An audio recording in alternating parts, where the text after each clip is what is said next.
Today,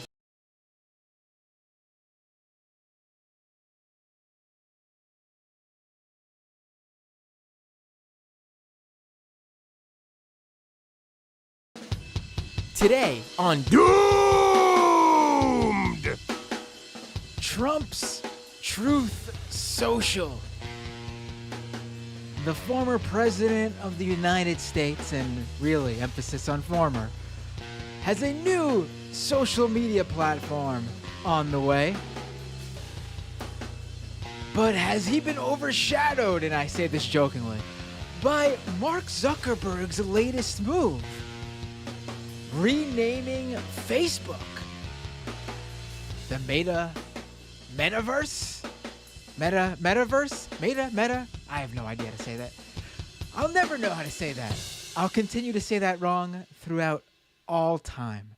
Also, happy 4th anniversary to QAnon. All that and much, much more on today's very spooky episode of Doomed with Matt Binder. Before going any further into this scary episode, I'm going to make these puns all episode, folks, so bear with me. Let me pull myself on the stream. One second. What happened to my... Oh, no. What happened to the window? What happened to the camera window? I'm lost. One second. Give me a second. There it is. Hello, everybody. Welcome to the show. Before going any further, patreon.com/MattBinder. This is the last show of October. Well, you never know. Maybe something will happen over the weekend and I have to do an emergency show. But this is the last planned episode of the month of October. You know what happens on the 1st of November? Patreon charges all the members.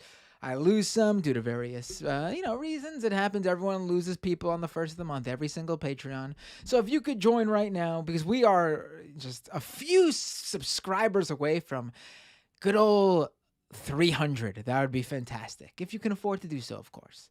Patreon.com/MattBinder. Subscribe to the YouTube channel, youtube.com/MattBinder. Follow me on Twitch, twitch.tv/MattBinder. I will be doing Twitch only content very soon.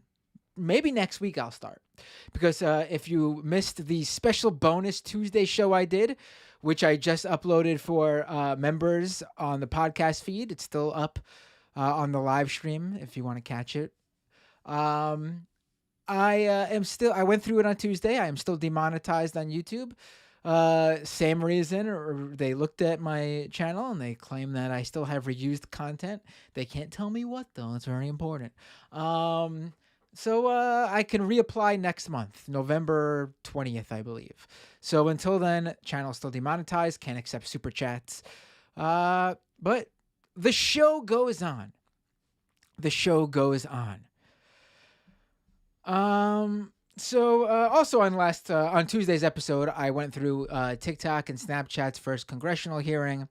Ben Shapiro completely misunderstanding Squid Game.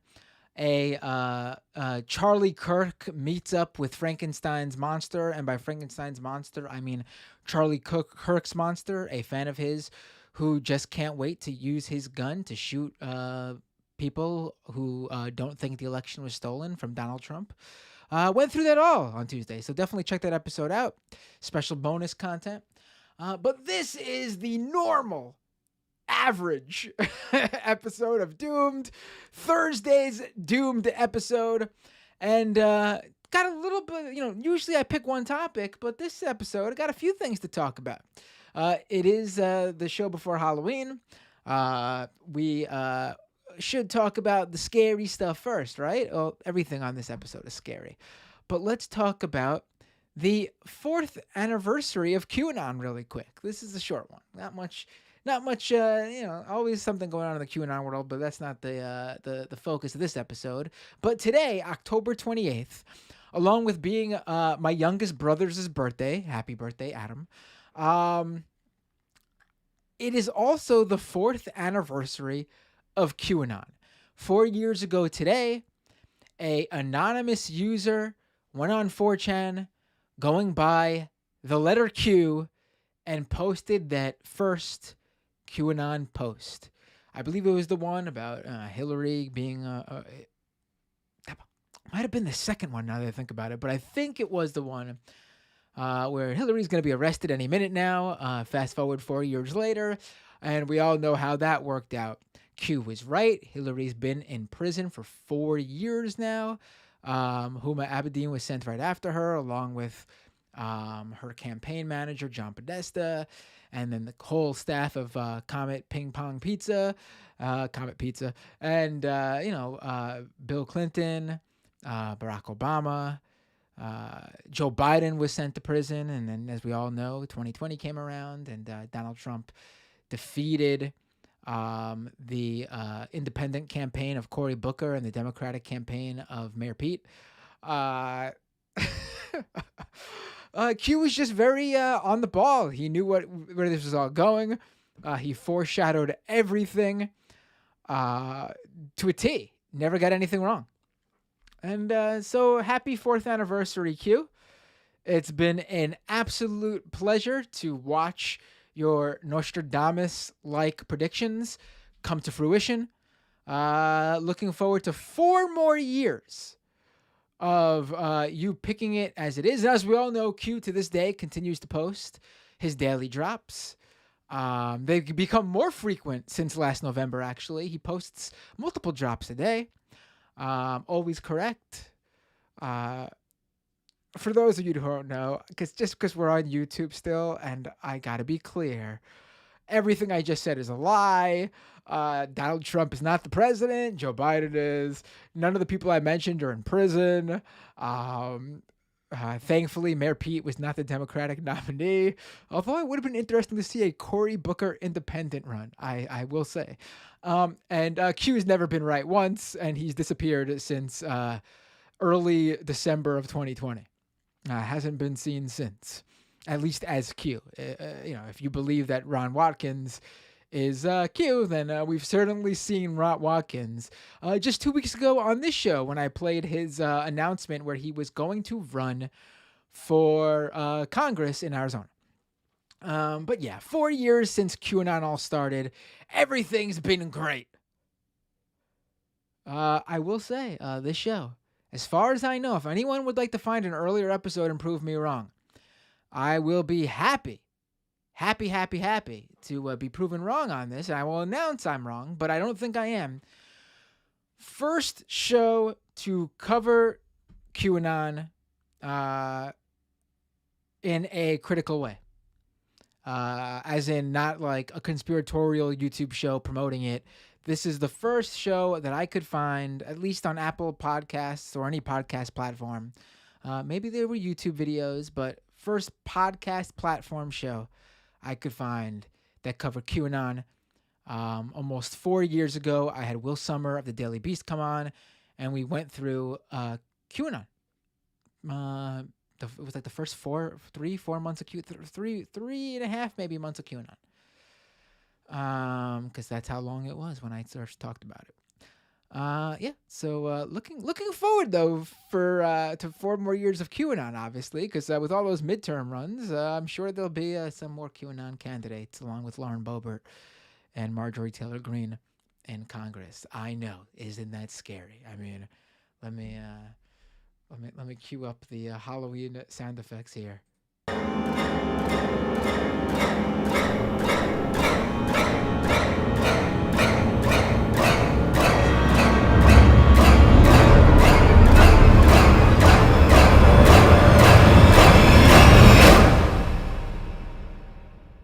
QAnon.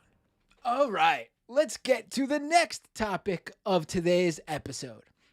What should I go through first? Should I go through Trump's Truth Social network platform, or Trump's Truth Social network platform, because its full name is Truth Social, as we now know? Or should I go through Mark Zuckerberg's Metaverse? It's Metaverse. Not Facebook. Metaverse. Meta's Metaverse. Zuckerberg's Meta's Metaverse. Okay, let's continue. Um, let us go to. Uh, was that too loud? I'm sorry. I'm sorry. My sound effect was too loud. Luckily, I forgot to upload the other ones I downloaded to my soundboard. Maybe I'll grab them in a bit. I got some spooky sound effects for this episode. But maybe that'll be the only one you'll hear. Anyway, let's go to Truth Social. Let's do that. Let's go in the order where it happened. Now, the Trump social network was announced last week. If I did not have that fabulous Nasara episode with the interview with the director of Waiting for Nasara queued up and scheduled and ready to go, I might have postponed last week's episode to talk about Trump's social network. But Nasara was way more important last week. I'm sorry. I've gotten great reviews about that episode. Definitely go check that out. The movie is Waiting for Nasara. The episode that I did with the director is called Still Waiting for Nasara. What is Nasara? I'm not going to tell you right now because you got to go check it out on the previous episode. All right, so Trump finally announced his new social media endeavor. And it's not that blog that he temporarily put up on his website that lasted for all of, what was it, like a month, maybe two, before he realized it was getting zero traffic. His monologue communiques where he basically just set up, they set up this like half-assed like blog platform on his like campaign website, and he posted sparsely, whatever that word is, on his site, sort of like those press screenshots that get spread now on Twitter, but this was just like on his site. It was so bad, and no one went there, and there were no interactions, and they acted like that was going to be like the social platform when there was nothing social about it. But now we got the social platform going because they just, first of all, let's get this straight.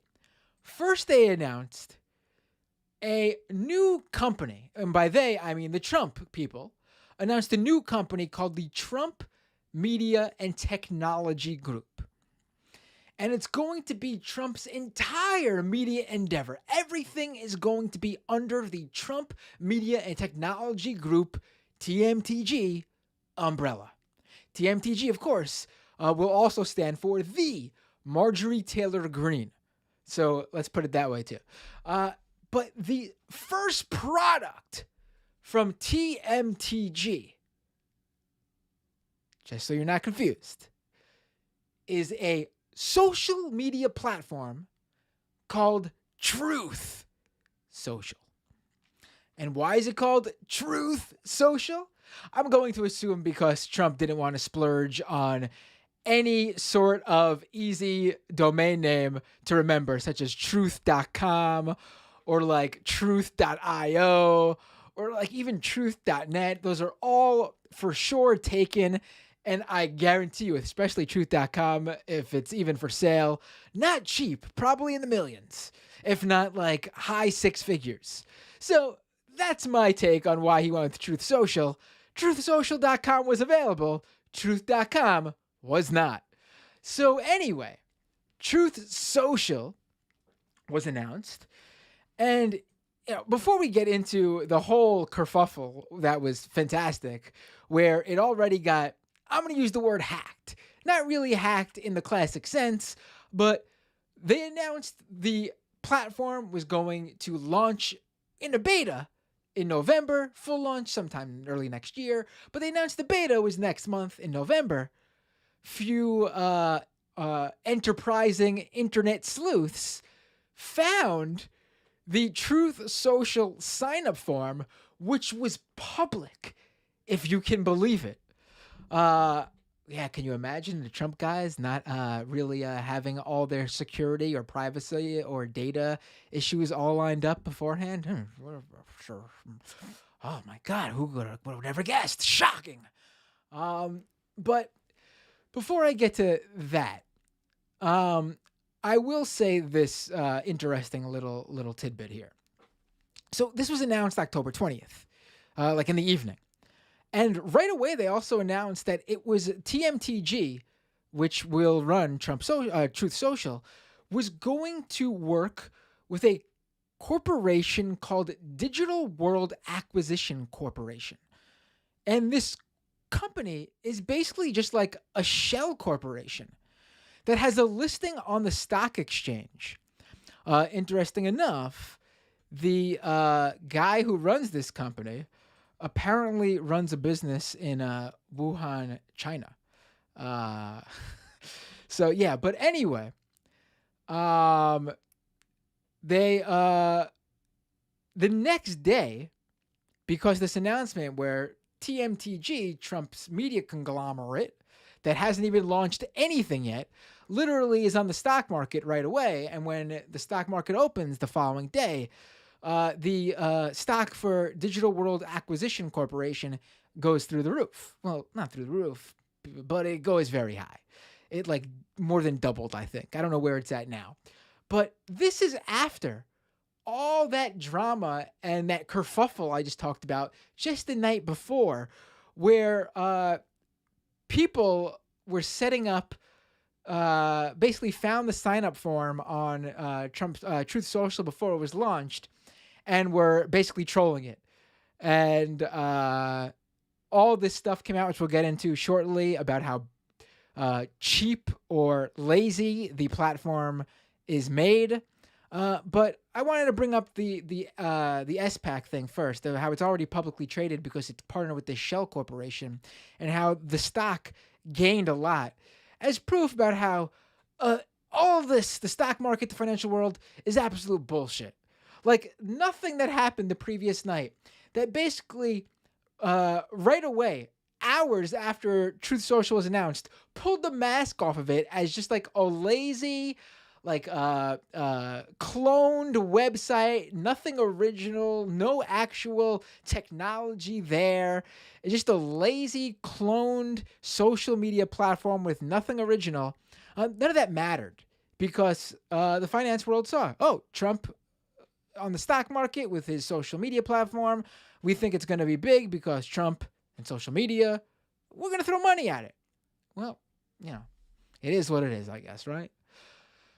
Anyway, let's get into more into Truth Social because this is the funny stuff. So Truth Social gets announced the evening of October 20th.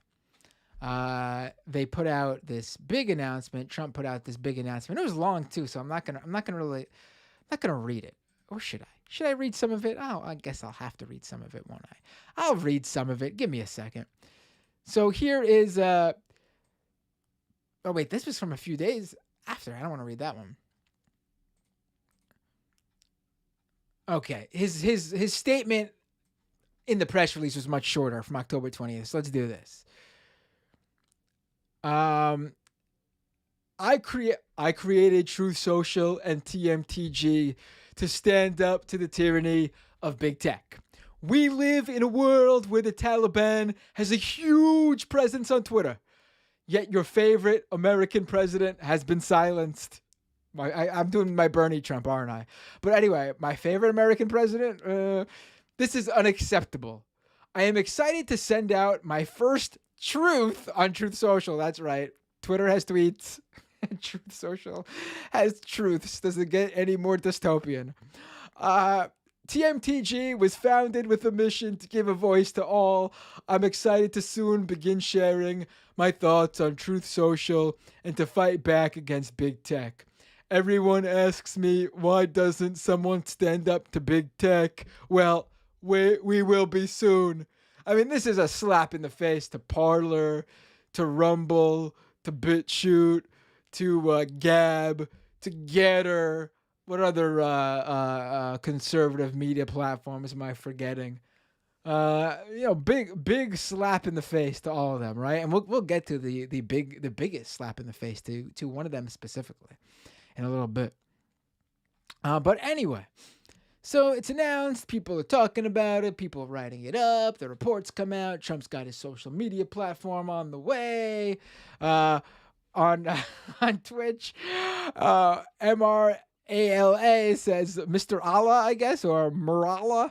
names another conservative social media platform, Grinder. By the way, we are multi-streaming on Twitch and on Twitter and on YouTube, of course. But yeah, and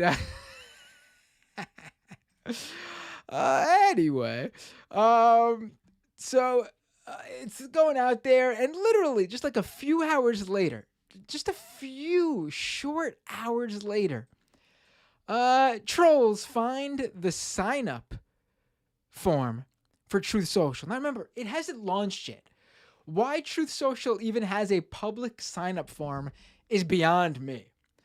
But the domain was on like it was mobile.tmediatech.io. tmediatech.io. Amazing.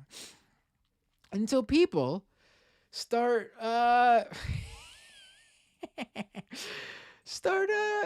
signing up for it. And, they're not signing up under their own names, obviously. What's the first thing you do when you get in early on a social media platform, right? You grab the OG handles. You grab the most unique, shortest handles you can find. And when we're talking about Donald Trump's new social media platform, those handles that go fast, they're going to be some big names from the conservative media sphere. Such as, for example, Donald Trump himself. Someone registered on Truth Social, Donald J. Trump. Someone then also registered on Truth Social. Let's see what else. Oh my. We got welcome to Truth Social at Mike Pence. And then we got, what else? Who else joined the fray here? We got, who else? Here's, let me get to that one in a second, actually. We got, where is the other one that I pulled? All right, so someone grabbed Donald J. Trump. Someone grabbed Donald Trump, at Donald Trump. Someone grabbed at real Donald Trump. Oh, here's the one I was looking for. We even got Ron Watkins, allegedly Q himself. His online handle, when he was on Twitter and currently on whatchamacallit. Oh my God, I'm having a mental block right now. Why can't I remember that other social media platform? On Telegram, thank you very much. At Code Monkey Z was taken. So people were grabbing all these usernames that weren't registered, oddly enough. Like, not even registered, but they weren't even put on reserve. Like, when you start a social media platform, you grab the obvious username, such as the owner of, especially for Donald Trump's platform, no one reserved his own handle. Weird. And then here's a fun one. Here's a fun thing. So on Twitter, Jack Dorsey, who is the founder and CEO of Twitter, he finds the Truth Social iOS app pre-order. You can put up your soon to launch app in the iOS, the App Store for iOS before it launches, so you can pre-order it.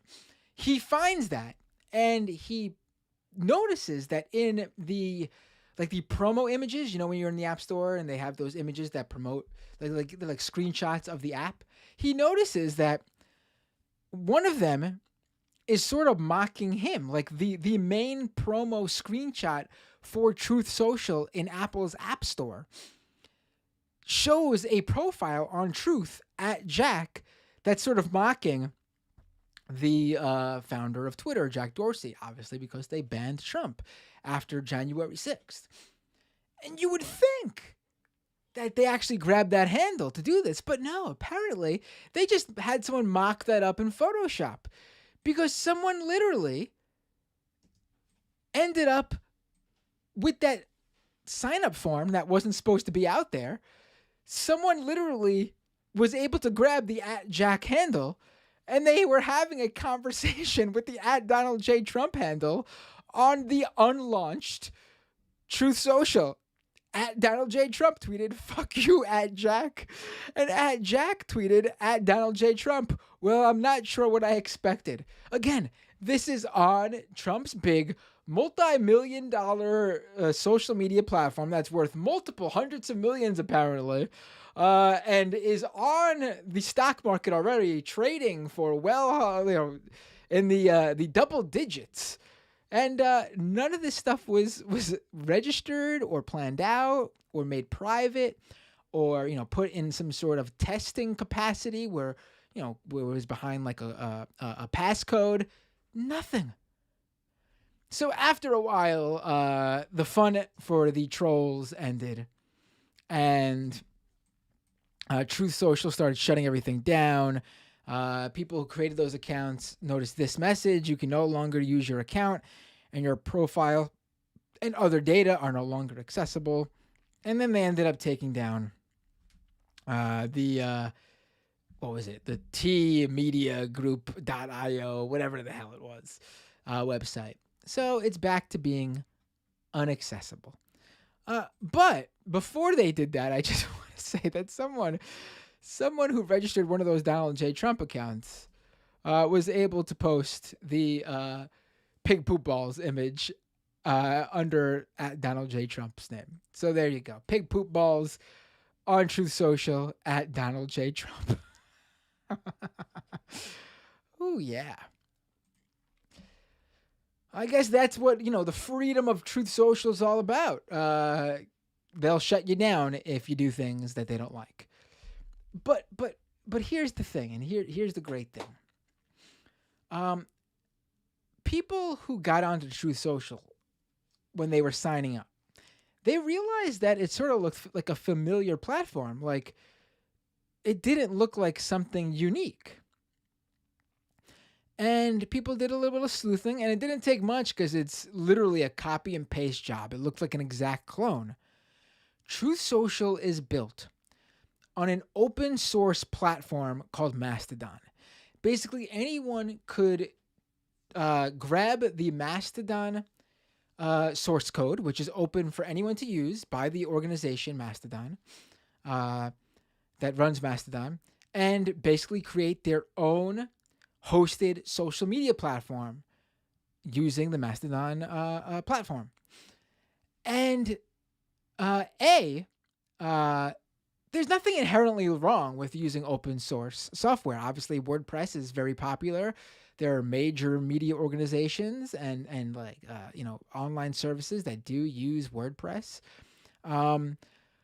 But usually you don't find some big company, especially one already put at a worth of multi-millions of dollars trading on the stock market. Usually don't find a company like that using open source software. And the reason is because they tend to not be very flexible for what you want to do, which will be a problem for the Trump Media Group, and what I'll get to shortly, because they got big aspirations and some of them are quite laughable. We'll get to that in a little bit, but very odd to see someone with real money behind it, if Trump's being truthful about how much money he's got behind it, using this open source platform. Makes me wonder what kind of developers they have that couldn't set this up and code some fresh, unique, software. And also, they're breaking the license of Mastodon. Like, to use the open source code, there are some rules on what you have to do. For example, you can't remove the footnote credits, where it basically links back to Mastodon and tells people where they can download the source code for their own use. They removed all that, which Mastodon is already saying is against their licensing, which means Mastodon could take action against it if they want to. Also explains why, if you looked at the platform and the screenshots I put up on the screen, why they're stuck doing some things, like why it looks so much like Twitter with the follower counts and even calling tweets truths. That's because that's how Mastodon's set up. And they've basically done nothing original or unique to the open source code to make it any different than any other Mastodon run website, service, or platform. It just has Trump's name on it.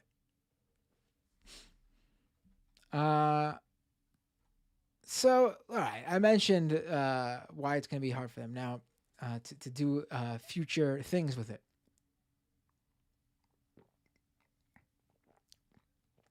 All right, so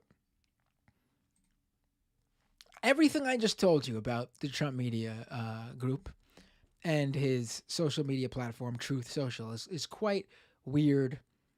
You know, calling them your post-truths is beyond. That's some real crazy shit there. But even more bizarre is this pitch deck that Trump Media and Technology Group, TMTG, put out, basically, pitching the organization to possible investors, telling them what's in the works and what's to come. Let me actually pull up my screen here. All right, here we go. Perfect.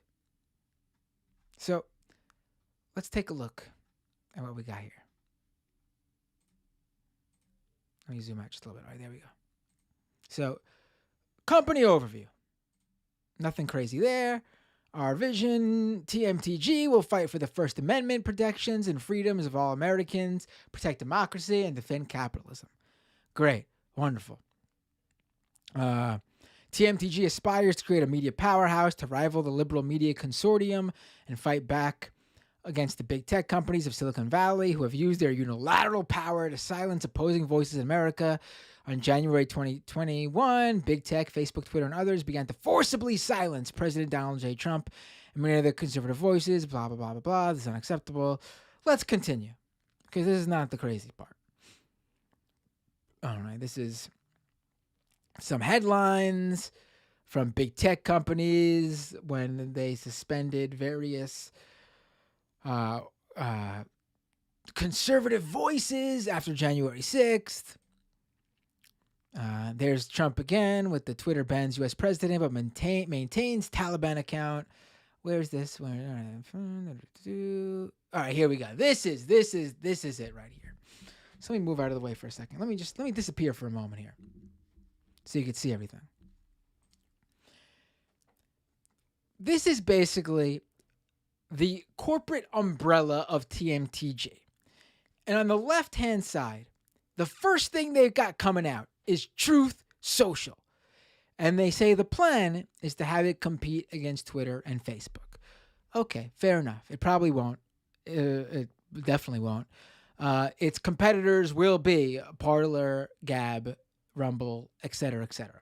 That's who they'll be competing with. But they think Twitter and Facebook. Okay, let Truth Social think that.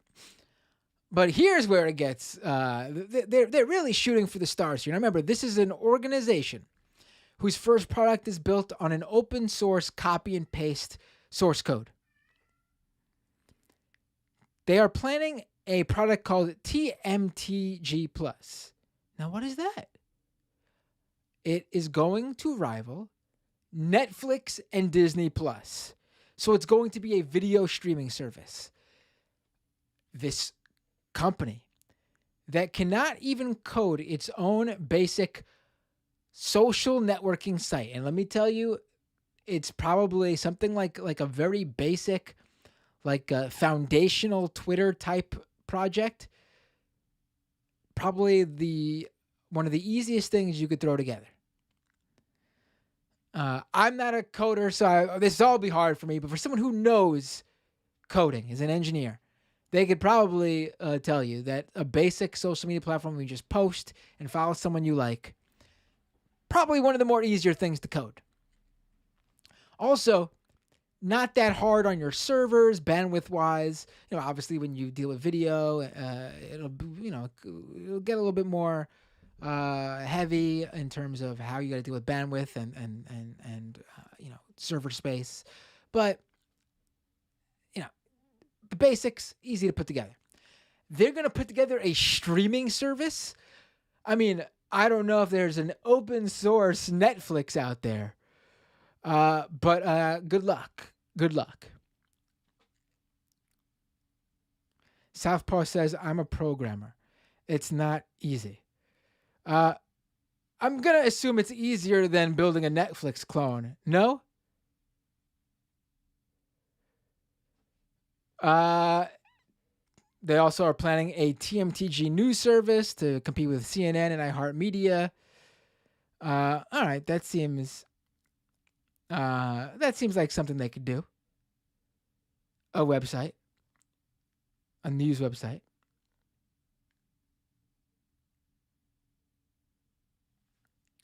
Perth WA says Mastodon does it all for you in terms of a social media platform.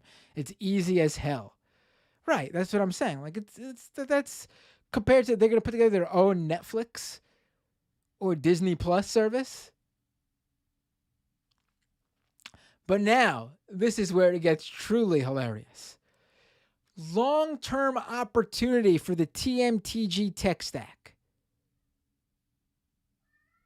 Are you guys ready for this? They are planning to create an Amazon Web Services competitor. Literally one of the services that runs huge swaths of the internet. Some of your favorite major media, social media platforms are run on Amazon Web Services, AWS. And Trump is going to, Trump's people are going to be able to put that together. They're also planning a Stripe competitor, getting into the finances, the payment processor world. Also, probably it's a little bit more difficult. Listen, also the security for something like a Stripe competitor. Probably not looking good for the company that had their social media login open to the public, sign up form, I should say, open to the public weeks and weeks and weeks before launch.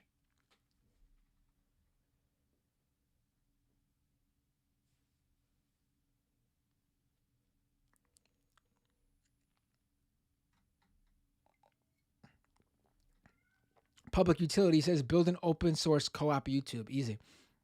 Oh, and I would say cloning a YouTube site would be easy, but YouTube's definitely not Netflix and Disney Plus. I mean, to me, the whole thing that separates Netflix and Disney Plus is obviously the movie library, but also the fact that it's like an over the top service. The apps are way more integrated into like smart TVs. They're gonna pull that off. Uh, Crestfallen Hollow on Twitch says, I feel it's important to note. Earlier, Matt mentioned that organizations don't use open source software because it's not as flexible. There's a lot more nuance to that, though. In reality, you only don't have the flexibility if you're reliant on open source software, which other people have the rights to, and you need to comply with their license, which has restrictions such as the license used by Mastodon, then you'll be restricted, but otherwise you'll have more freedom with it. There you go, that too. Thanks for that additional info. Rockstar Tech says open source software is used very broadly. The relevant question is the network and server infrastructure. That too, right? Perth WA says the main problem with YouTube or streaming video in general is the cost. Absolutely. That's where it gets to be really difficult. Because it's not just the cost of like hosting it, it's the bandwidth costs and making sure that you're able to deal with the traffic of multiple individuals watching a single long form video that's gigs large,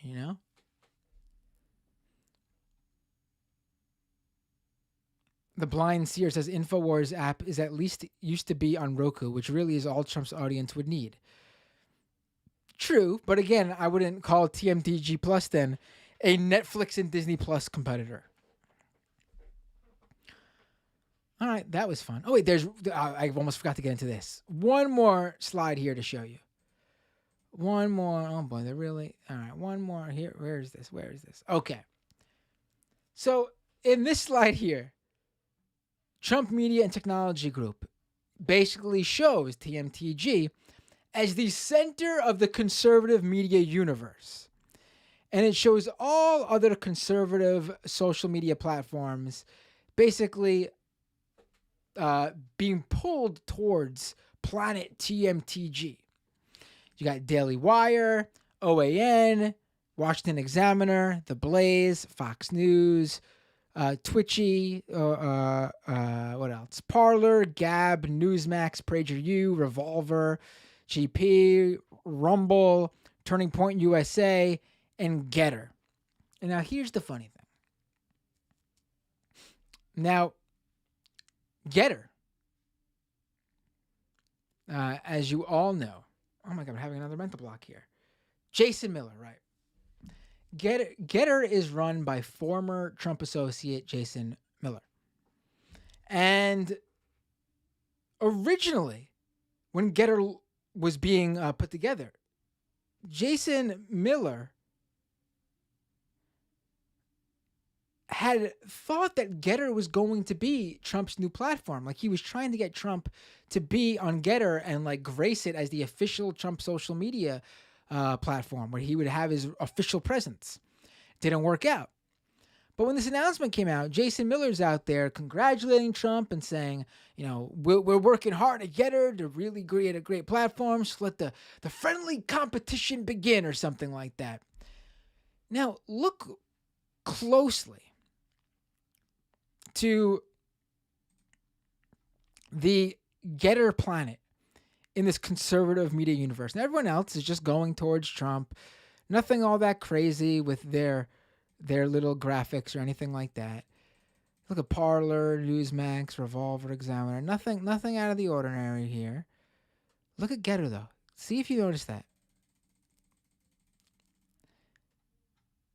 What you're looking at is the flag of China, the Chinese flag. Why is that behind Getter? That's Trump's way of basically knocking Jason Miller and Getter, because Getter is funded by a Chinese tech entrepreneur. So that's his way of being friendly with one of his former associates. You know, he always respects their loyalty so much.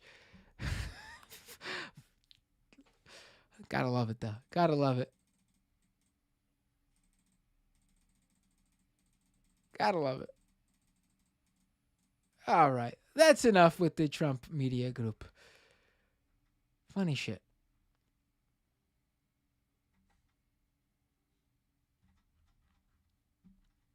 What a petty SOB, says Pferd Steger.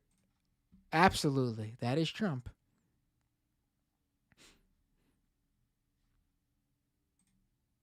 Oh, whoops. Wrong thing here. What am I looking for? Okay, here. Ooh, we're already. Do I have enough time to even talk about Mark Zuckerberg's Metaverse? I don't know. Do I have enough time before I have to go to the second half of the show? I have a little bit of time. What I should really do is do like a Halloween special episode on and we should watch the entire meta announcement all together, right? Oh, I forgot to post about my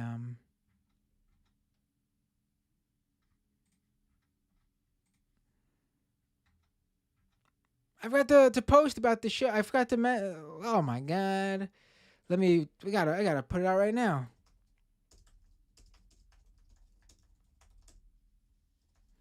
Live now on YouTube, talking Trump's Truth Social, but you missed it if you're tuning in now.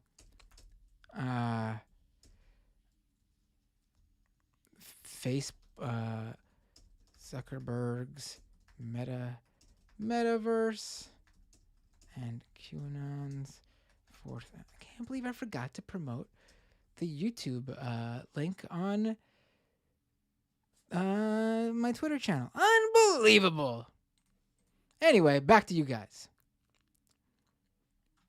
So, last week announcement was coming around. It was going around, I should say, about how Facebook was planning on renaming the company.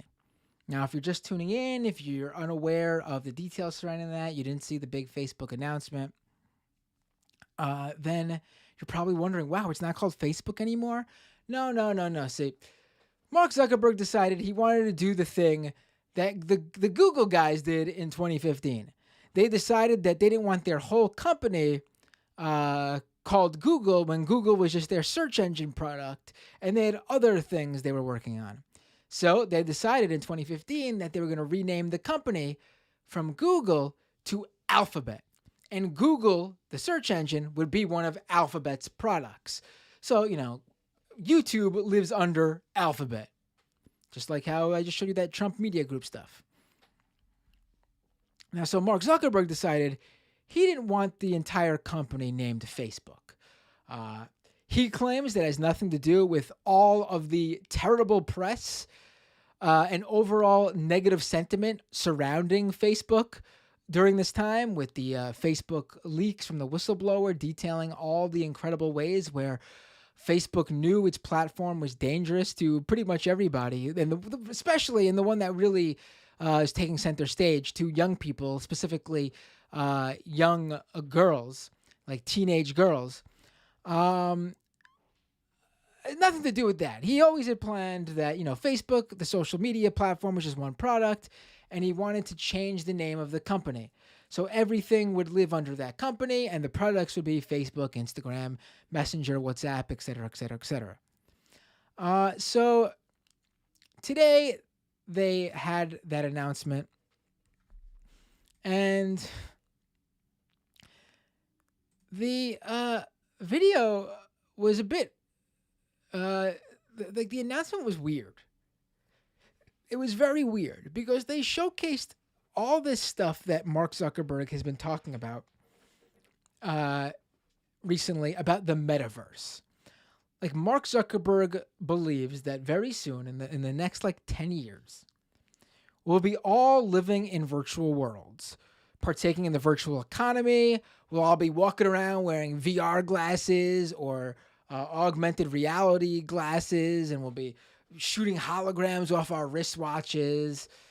And he's been talking about it, but during this presentation today, he basically showcased a lot of what he said he's been talking about. And you know what? In the second half of the show, we'll watch some of those clips because it is something else. And I don't know. Like, looking at it, and we'll talk more about it again in the second half of the show for patrons. It's crystal clear that we are really far from that, if we even ever get there, because all the videos were clearly like created, produced as if you produce a movie specifically to showcase what they envision. Like, remember when a couple weeks ago, if not maybe a few months ago, Elon Musk said they're working on a home robot, like a home aid robot.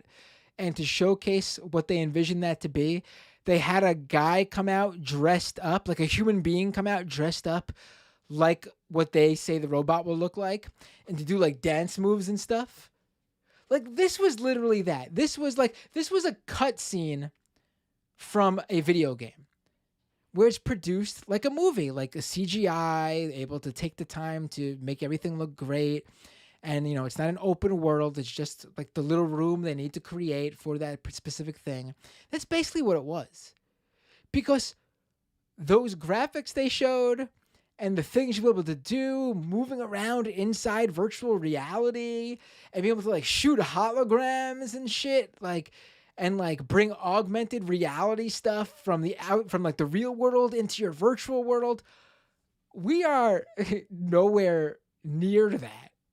I mean, Facebook currently has their virtual reality stuff with Oculus.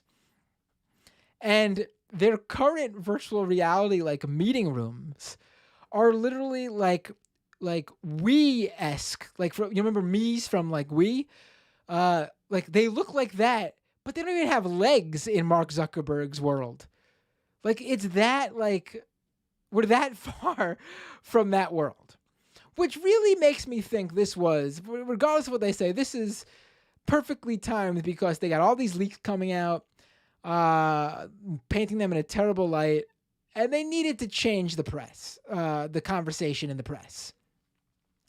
So Mark Zuckerberg's got that video, and then he goes ahead and they got the big name change reveal. Here, let's play the name change reveal, and then we'll watch the other two clips on the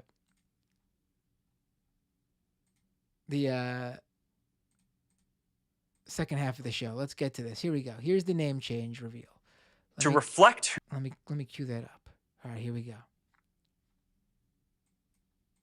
To reflect who we are and what we hope to build, I am proud to announce that starting today, our company is now Meta. Our mission remains the same. It's still about bringing people together. Our apps and their brands, they're not changing either. And we are still the company. That's good.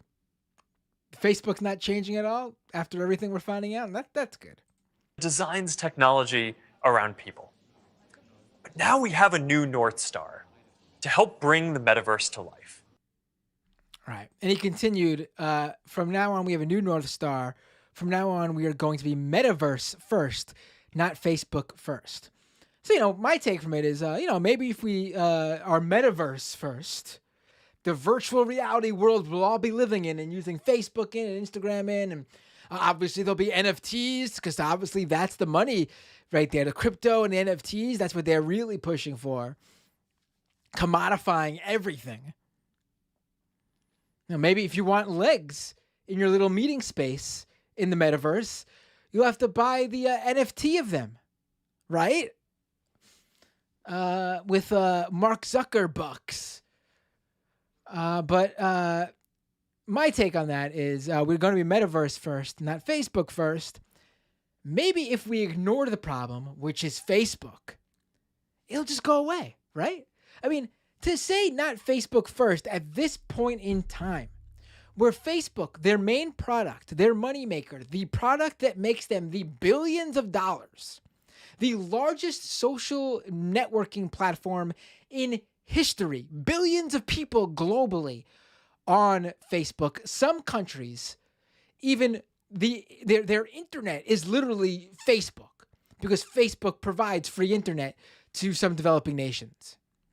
To say that that is not their first priority anymore, that's not their prerogative, is honestly demented. Especially right now, when we know how dangerous and harmful their platform and that platform's policies are. It's the idea that you would say this now. It is unbelievable. And all for a virtual world that's 10 years away at best. I honestly don't think they'll ever be able to pull it off. I mean, we are not technologically anywhere near there. I mean, look how long Elon Musk has been saying we'll be having completely autonomous vehicles, and he can't even get like self-driving mode beta version that's currently in Tesla's correct.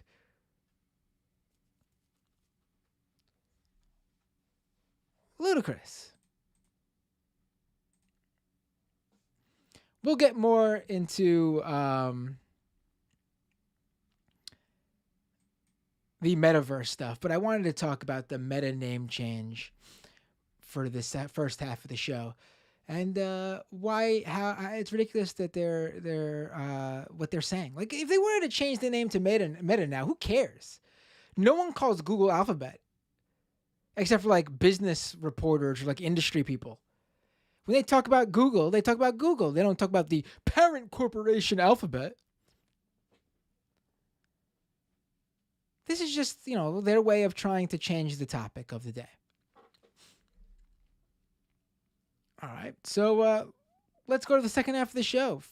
Patreon.com/Matt Binder to support this show. Let me thank the wonderful people who've become patrons since the last episode of this show. We got Sugar Free Sugar Skull, Steve, Mike D, Groovy Lemon Pie, JY, Jen W, Rudy, Stop a Messing Around, a message to you, Rudy. Sorry, I had to do that. Did I mess up the lyrics too? I think I did. Oh well. Summer R, Cole L, Bill G. Thank you all so much for becoming patrons. That's patreon.com/Matt Binder to support this show. We are just a handful of patrons away from 300. If you can support this show, please do so. I'd also like to thank. We had, I also, because I don't have super chats for the people who want to give one-off donations, I set up the tip jar on my Twitter. Go there, twitter.com/Matt Binder, and click the tip jar link, and you'll be presented with links to various payment platforms where you can give me a one-off donation. In the past week, I've got Sean K. throwing me $5 saying, I've been enjoying Doomed. Keep up the good work. Rose emoji. And then Wen D with a $5 tip. Thanks for the awesome show. Keep up the great work. No, thank you. I appreciate it immensely. Also follow me on Twitch, twitch.tv/Matt Binder. I am seriously going to be doing Twitch only stuff. It's time for me to get serious on Twitch. Even if I'm just doing videos of the week and, small, short news items, and I still just stream like the long form interview or the long form Doom show on YouTube as well. And the clips will obviously go up on YouTube, but I'm going to start taking Twitch seriously. So twitch.tv/Matt Binder. Follow me on Twitter @Matt Binder. Doomedcast.com for the podcast version of this show. Just got another patron, I should say, on Patreon. Patrick W, thank you so much for becoming a patron. Which is I think 4 or 5 patrons away from 300. Also, we got, what else do I want to promote here? RateThisPodcast.com/doomed. Please go there, drop a podcast review. Interestingly enough, there's no podcast review on Apple Podcasts in the month of October. And that sucks because I know someone from Canada left a podcast review, because I get the notification when someone leaves a review thanks to RateThisPodcast.com. But I guess if you leave a review in Canada, it doesn't show up on the American Apple Podcast feed, that's ridiculous. So if you could leave an Apple Podcast review and you're in the U.S., please do so. So it looks like there's a recent review at the very least. So that's RateThisPodcast.com/doomed. I guess that's it for right now that I can think of to promote. Second half of the show is obviously for patrons, and if you're watching on the live stream, wherever you're watching, YouTube, Twitch, Twitter, Facebook, if you're watching on the live stream right now, you can stick around too. Don't go anywhere. I'll be looking at the YouTube chat and Twitch chat, reading anything I can see that doesn't get lost in the feed. I will be opening up the phone lines right now. Go to Skype, open up your Skype app, type in Doomed Live, search for it. You'll see it. I'll be taking calls. Got another patron right now. Jeez. Abby, thank you so much with the $20 patron pledge. My God, I really appreciate that. Now, for you listening, I asked for $5. You can give less, you can give more. As of right now, I don't have tiers. I've been saying for a while I have tiers.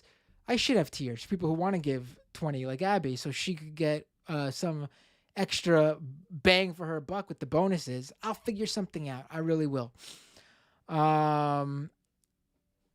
Let's move to the second half of the show, which I've been saying for the past 15 minutes now. Stick around if you're a patron or you're on the live streams. For the freebie listeners of the podcast, I will see you guys and gals next time on Doomed. Happy Halloween, by the way, I should say. I missed my. Where's my? I don't know where my Halloween noises are. Damn it! All right, one more of these, and I'll get the. I'll get the. I'll get the volume right. Here we go. Ready? Here we go. I will see you all next time on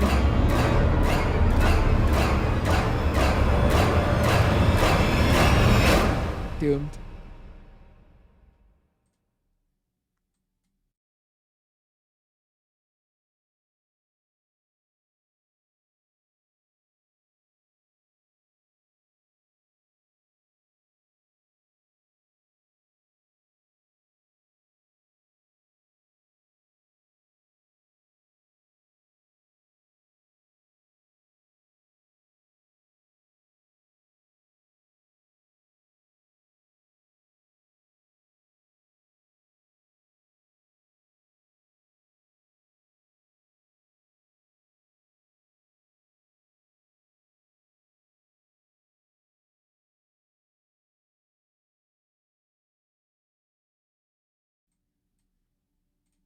All right, we are back. I'm so pissed I forgot to load up the other Halloween sounds. I'm going to be using that one violin sound effect throughout this whole episode, aren't I?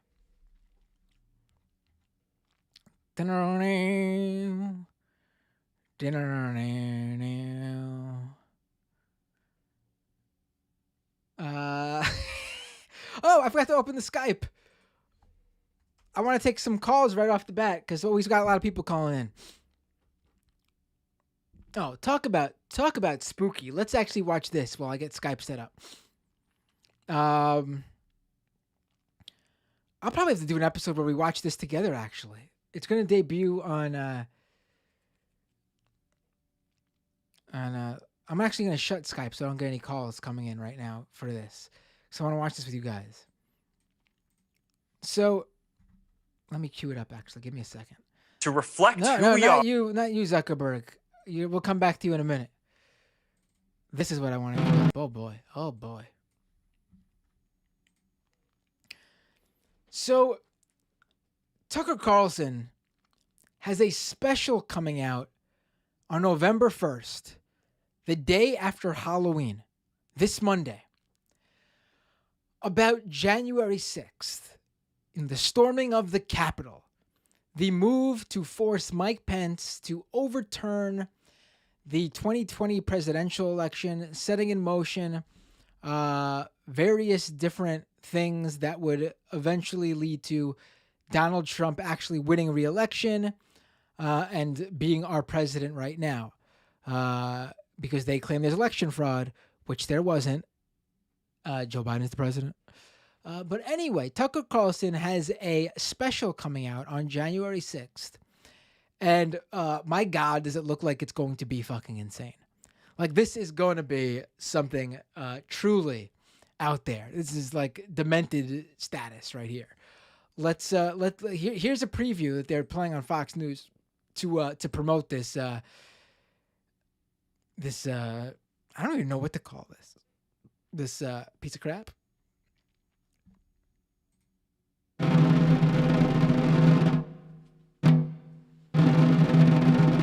The true story behind January 6th, the War on Terror 2.0, and the plot against. The domestic war on terror is coming after half of the country. The helicopters have left Afghanistan, and now they've landed here at home. And the left is hunting the right, sticking them in Guantanamo Bay for American citizens, leaving them there to rot. We are dealing with an insurgency in the United States. Terrorism from white supremacy is the most lethal threat to the homeland. I've been told that I'm a white nationalist. Me. FBI, put all your hands up. They've begun to fight a new enemy in a new war on terror. Not Al-Qaeda, white supremacy. False flags have happened in this country. One of which may have been January 6th. His truth is marching on.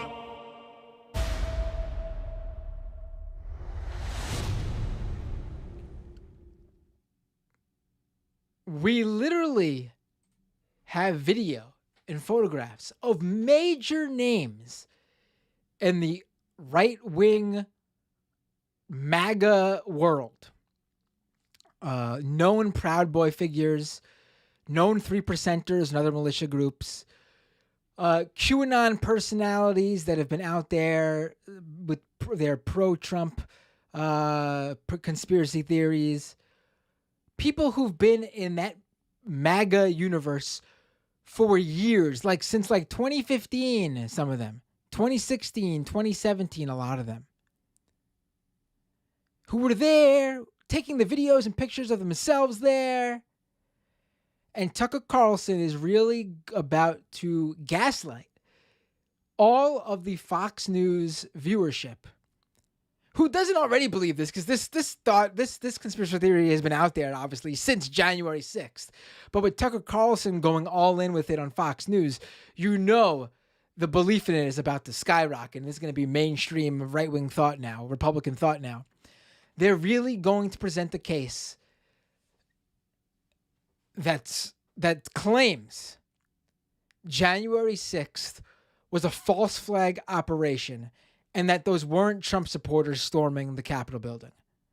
The guys who Trump called beautiful people doing a great thing, or whatever the hell Trump actually said, but calling them, basically nutting all over them because he was so happy to see verbal nuttage all over them in his, the clips he was posting on social media that day, thanking them for doing what they were doing.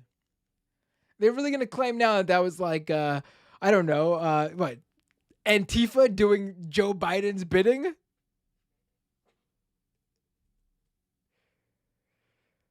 Give me a break. They're going to make the claim that there were FBI involvement or whatever. And, there probably were. I mean, for sure. They were probably FBI embedded in the crowd to monitor what was going on. But we also know major Trump personalities on verified usernames and platforms planning this, plotting this, openly saying they wanted this. I mean, this is not like the entrapment case where like an undercover agent goes to like a mosque and finds like a mentally ill teenager to convince to carry a fake bomb that was never going to go off. This is not that at all. I'm sorry. The plot was put forth by Trump supporters.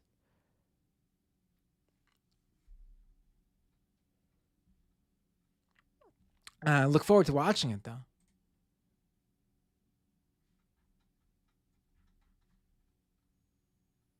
Should be a real gag.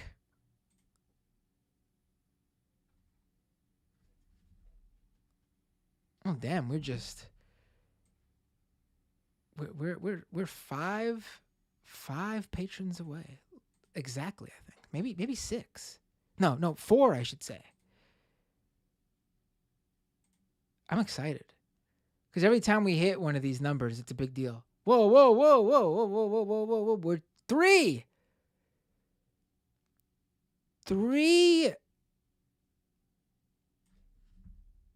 patrons away. What? How'd that happen?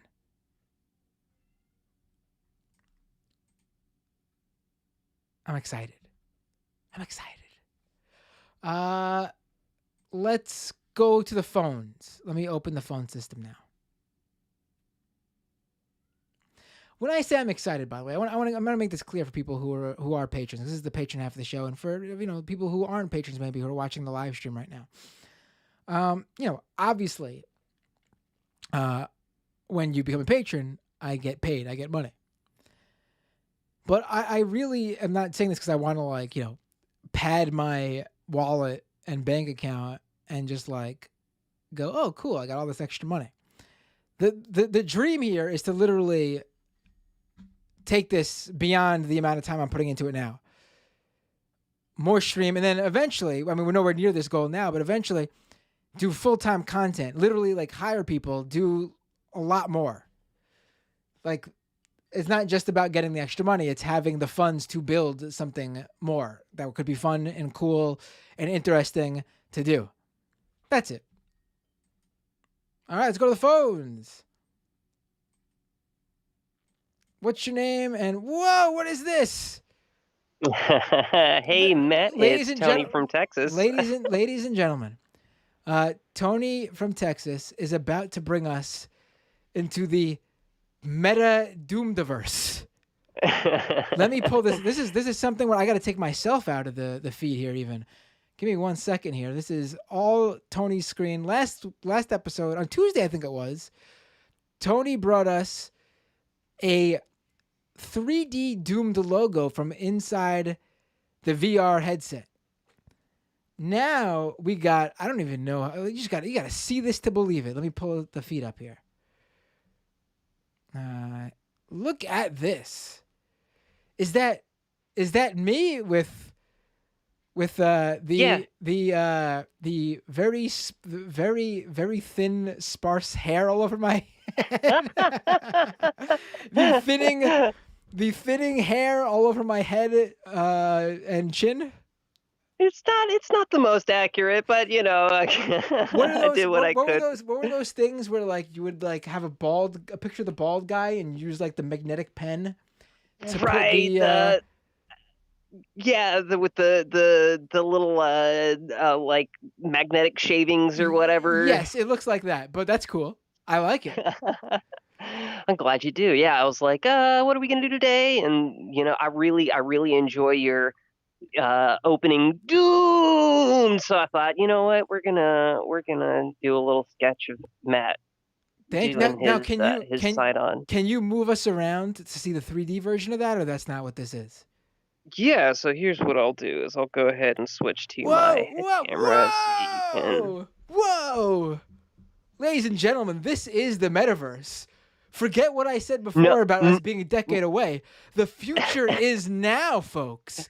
I just want to say, fuck Zuck.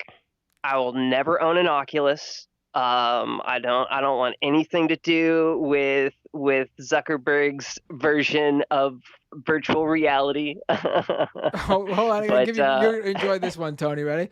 Django Fett on YouTube. Get this kid a job at TMTG Plus as their animation director.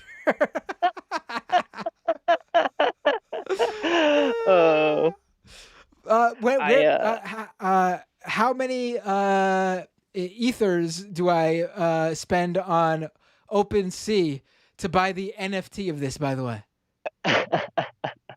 You know what? I need to set up a Patreon for myself or a Ko-fi or something. I need to start trying to monetize my my art stuff and doing some live streams of this sort of thing. Cause listen, have you seen some of the shit being bought up on NFT platforms for hundreds of thousands of dollars?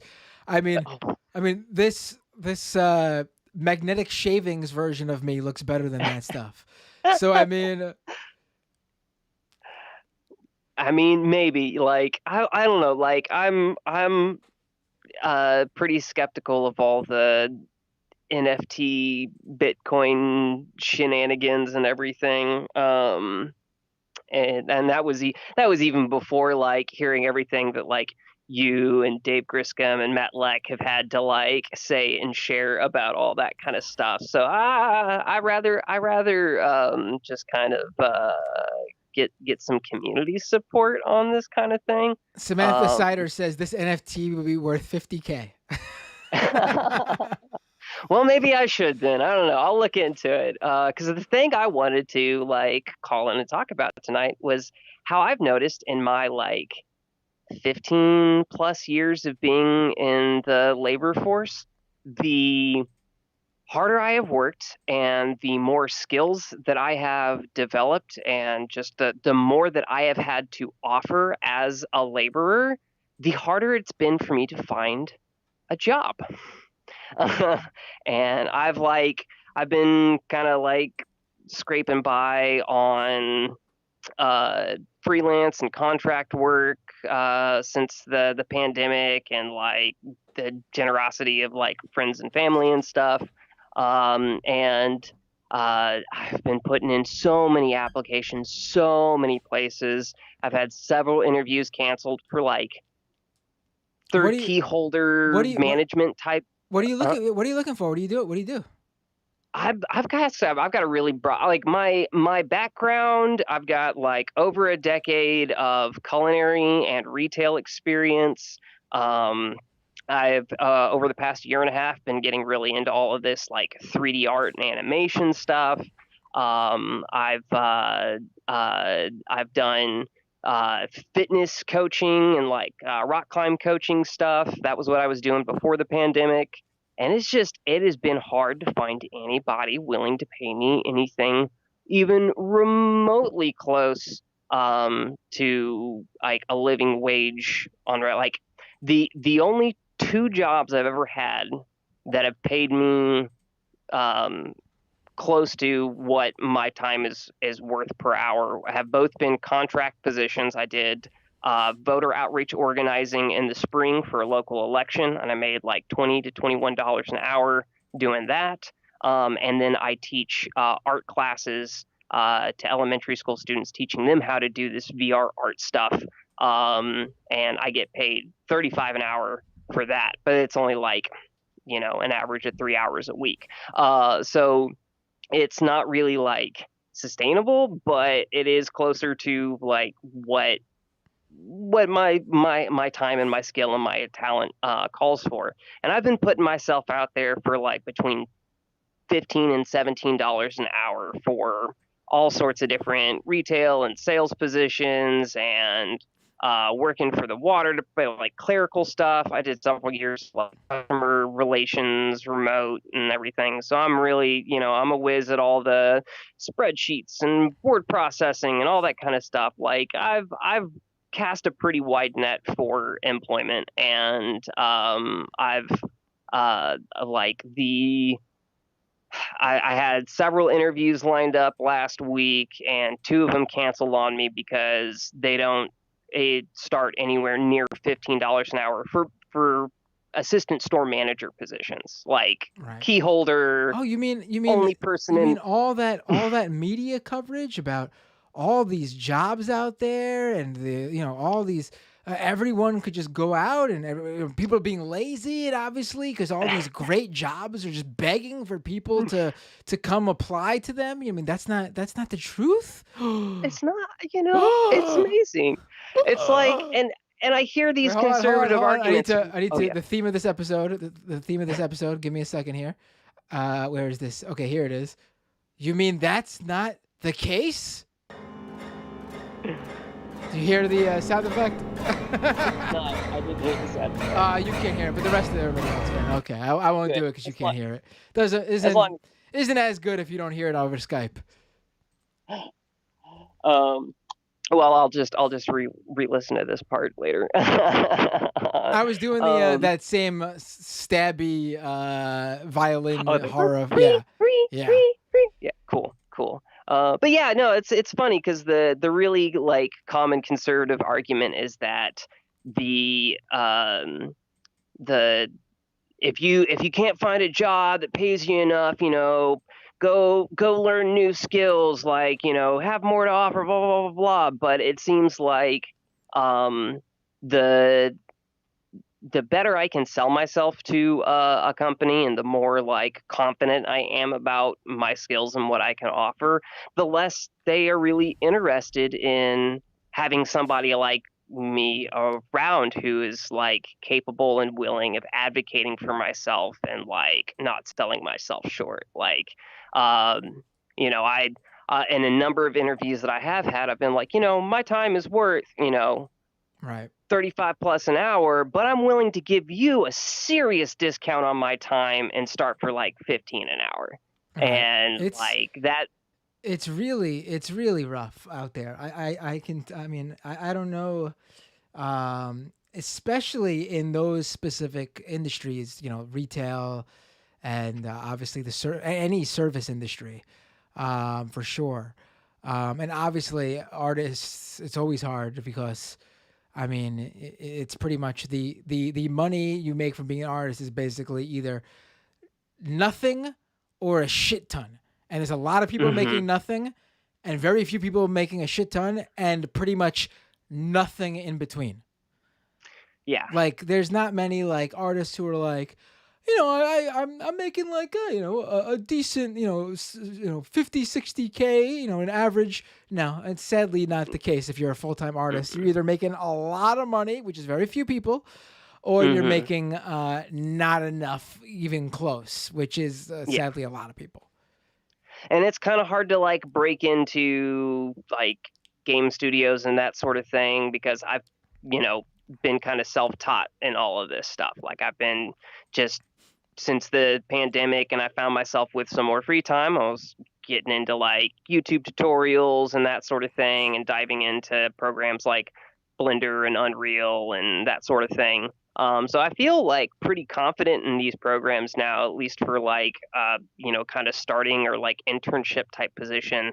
And I've been trying to like build a portfolio of my work, but I don't really have like, I don't have any credits to my name. Like there's no like published games or animations or anything like that I have a credit to. So it's been a little hard to kind of like break into that scene because I don't have a degree in this stuff. I don't have like a professional history, so to speak, of doing this sort of thing. So trying to like get my foot in the door at those kind of places is really tough. But I really want to do like you know, some kind of streaming stuff, something kind of like Matt Leck's whatchamacallit, Literary Hangover. You know, something that's fun and gamey and artsy, but definitely has a mean like political, like leftist political streak in it. Right. But I'm still trying to kind of suss out how I'd go about doing that sort of thing. Right. Well, I say definitely go for it. Once you figure it out, I would say don't spend too much time on thinking about it. I do that all the time right here on this show, but at the same time, one day I was just like, I gotta launch a show, and I did it. You know, obviously, if I was, you know, I think all the time, oh, I want to do a spin-off and you know, on this topic, because you know, for example, I'm sure there are people listening to this show who are like, damn, Matt really likes going on his cryptocurrency rant tangents, but that's not for me. So I've been considering, you know, maybe I should do a cryptocurrency podcast / stream that's just like a separate from Doom, so I could do that and not like push away the Doomed audience who's getting sick of my cryptocurrency talk. But you know, whether I do that or not remains to be seen. But you know, I just gotta sit down in front of the computer and do something. Otherwise, I could think and opine over what I should do all day, and I'll never get around to doing it because I'm a procrastinator like that. I just don't want you to do that too.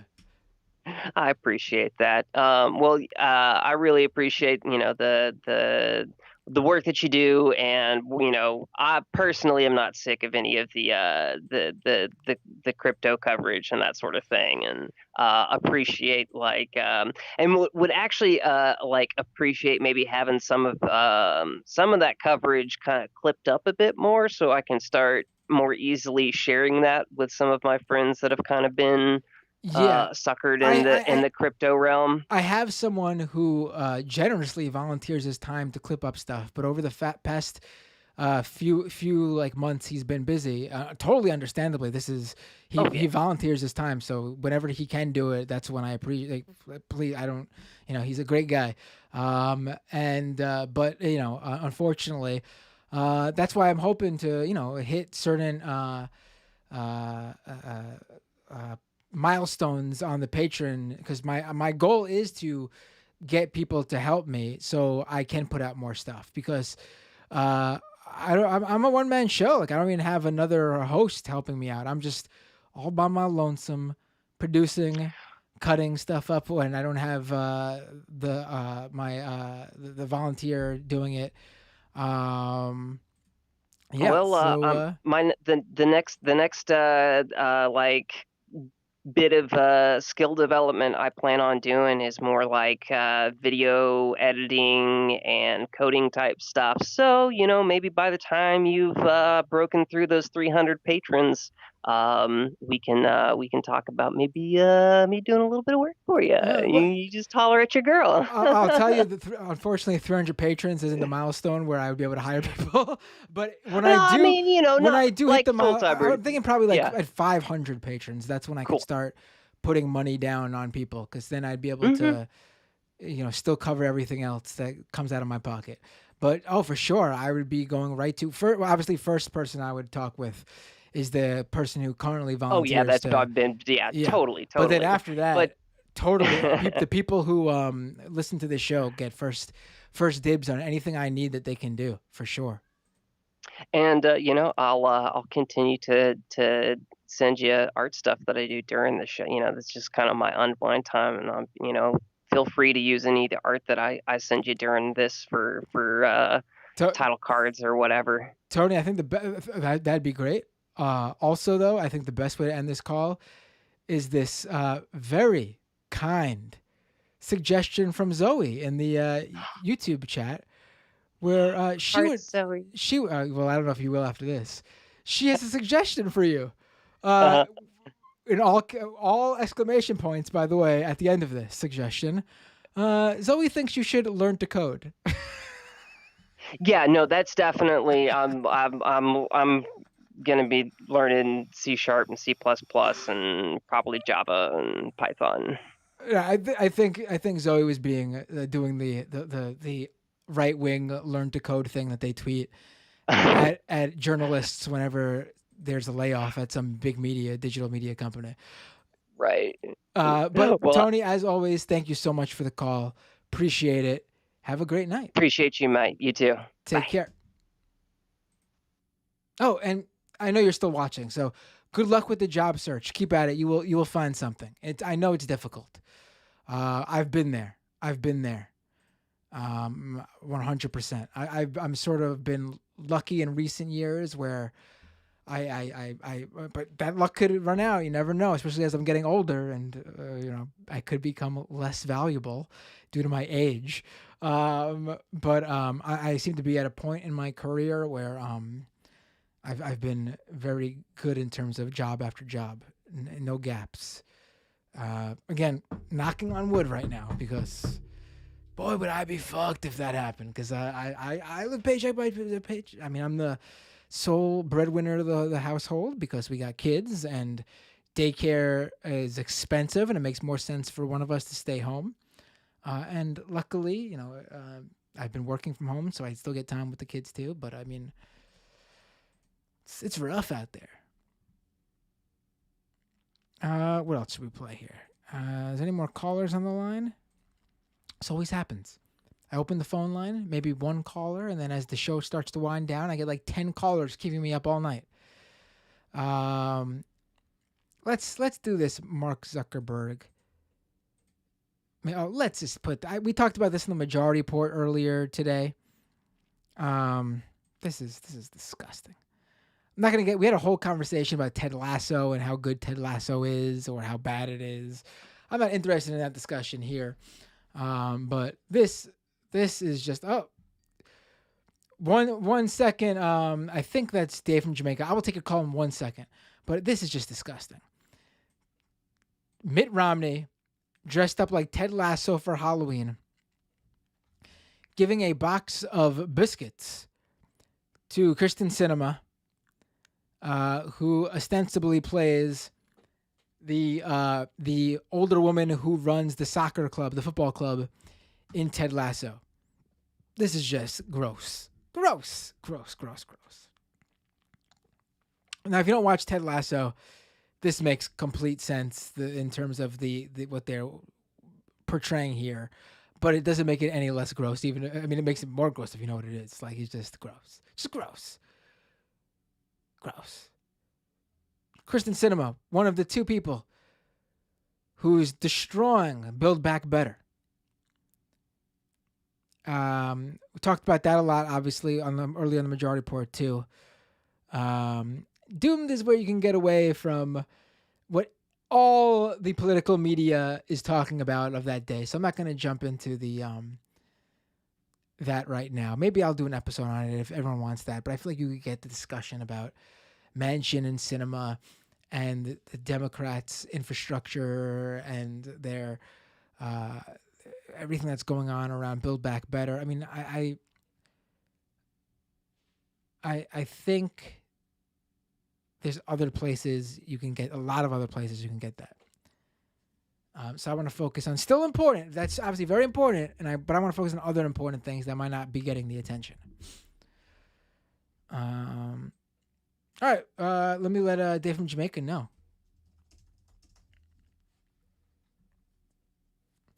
Always like when Dave from Jamaica calls. Always got something good to say. And then, here we go. Is this Dave from Jamaica? You can hear me well? I can hear you great. All right. What's up, man? I haven't called in a while. Yeah, I know. You haven't. Although I feel like we did talk like last week on the Majority Report. Yeah, it was last week on the Majority. Although I feel like, with so many people on the Thursday Fun Half, when you call, and the short calls that we have to have, I feel like you and me didn't really converse. So now this really, it is like we haven't spoken in a while. Hey, I know how you feel. So I was listening to your last caller, and it was very informative. And trust me, it's rough. I'm in kind of the same boat as well. It's rough getting a job out there right now, especially in the tech field. Right. Because I think. Well, actually, I would say the tech world is actually probably one of the easiest places to get work right now. I mean, depending on what you do, obviously. I mean, software developers and engineers are always going to be in demand. I've been seeing a lot of tech stuff, actually, even for people who don't know how to code or anything like that. Maybe it depends. Maybe it depends where you live. Yeah. You're in Jamaica, right? No, well, the reason why I thought it was difficult because, like, the thing is, the nature of the tech field is kind of, what I call it, if you're a software engineer, and guys can correct me if I'm wrong in the chat, but after you build a piece of software, they don't really need you as much, and then it depends. It depends. It's not stable work, right? If you're making like a Mac or Windows application. Sure, they probably won't. Maybe if they're like a small company, they won't hire you full time. They'll hire you to create it, and then maybe every now and then they'll keep you on like a retainer for updates related to operating system updates where you need to update. But for for online platforms like software as a service platforms, something like, I'm trying to think of something that's not like business to business, like Netflix. You need people working around the clock. That's full time. Wouldn't they just outsource it too? Because like India has a lot of tech workers that work for way cheaper.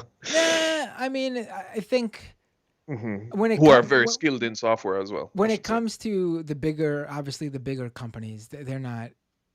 I mean, they're bringing over talented people from there to work here, but they're not outsourcing that. They're outsourcing other things like moderation because then they don't have to deal with all the legalities of people becoming mentally disturbed from viewing the horrible shit people post. And they get to pay them not as much and very little in some cases for working long, grueling hours. But when it comes to software developers, I'm pretty sure they get paid pretty good, and they're in demand. Obviously, smaller companies are doing what you say, but for like the big tech companies, like they're not outsourcing that. I would say. Ah, okay. So, all right. Okay, I'm going to take that in consideration. But so, Matt, you were busy last week. Things were extra doomed last week. Right. So yeah. what was that? Right. But let's specifically let's get down specifically what do you have in mind? What was it? Sorry, my brain's blanking right now. Was it the? Oh, are you talking about the episode that I did last week? Yeah, the with Nasara. Right. I wasn't sure if you were talking about the episode specifically or things that were happening in like the real like current events. No. Yeah, Nasara is it's a crazy conspiracy theory in a sense that for me the craziest thing is actually the fact that it's QAnon 10 years ago.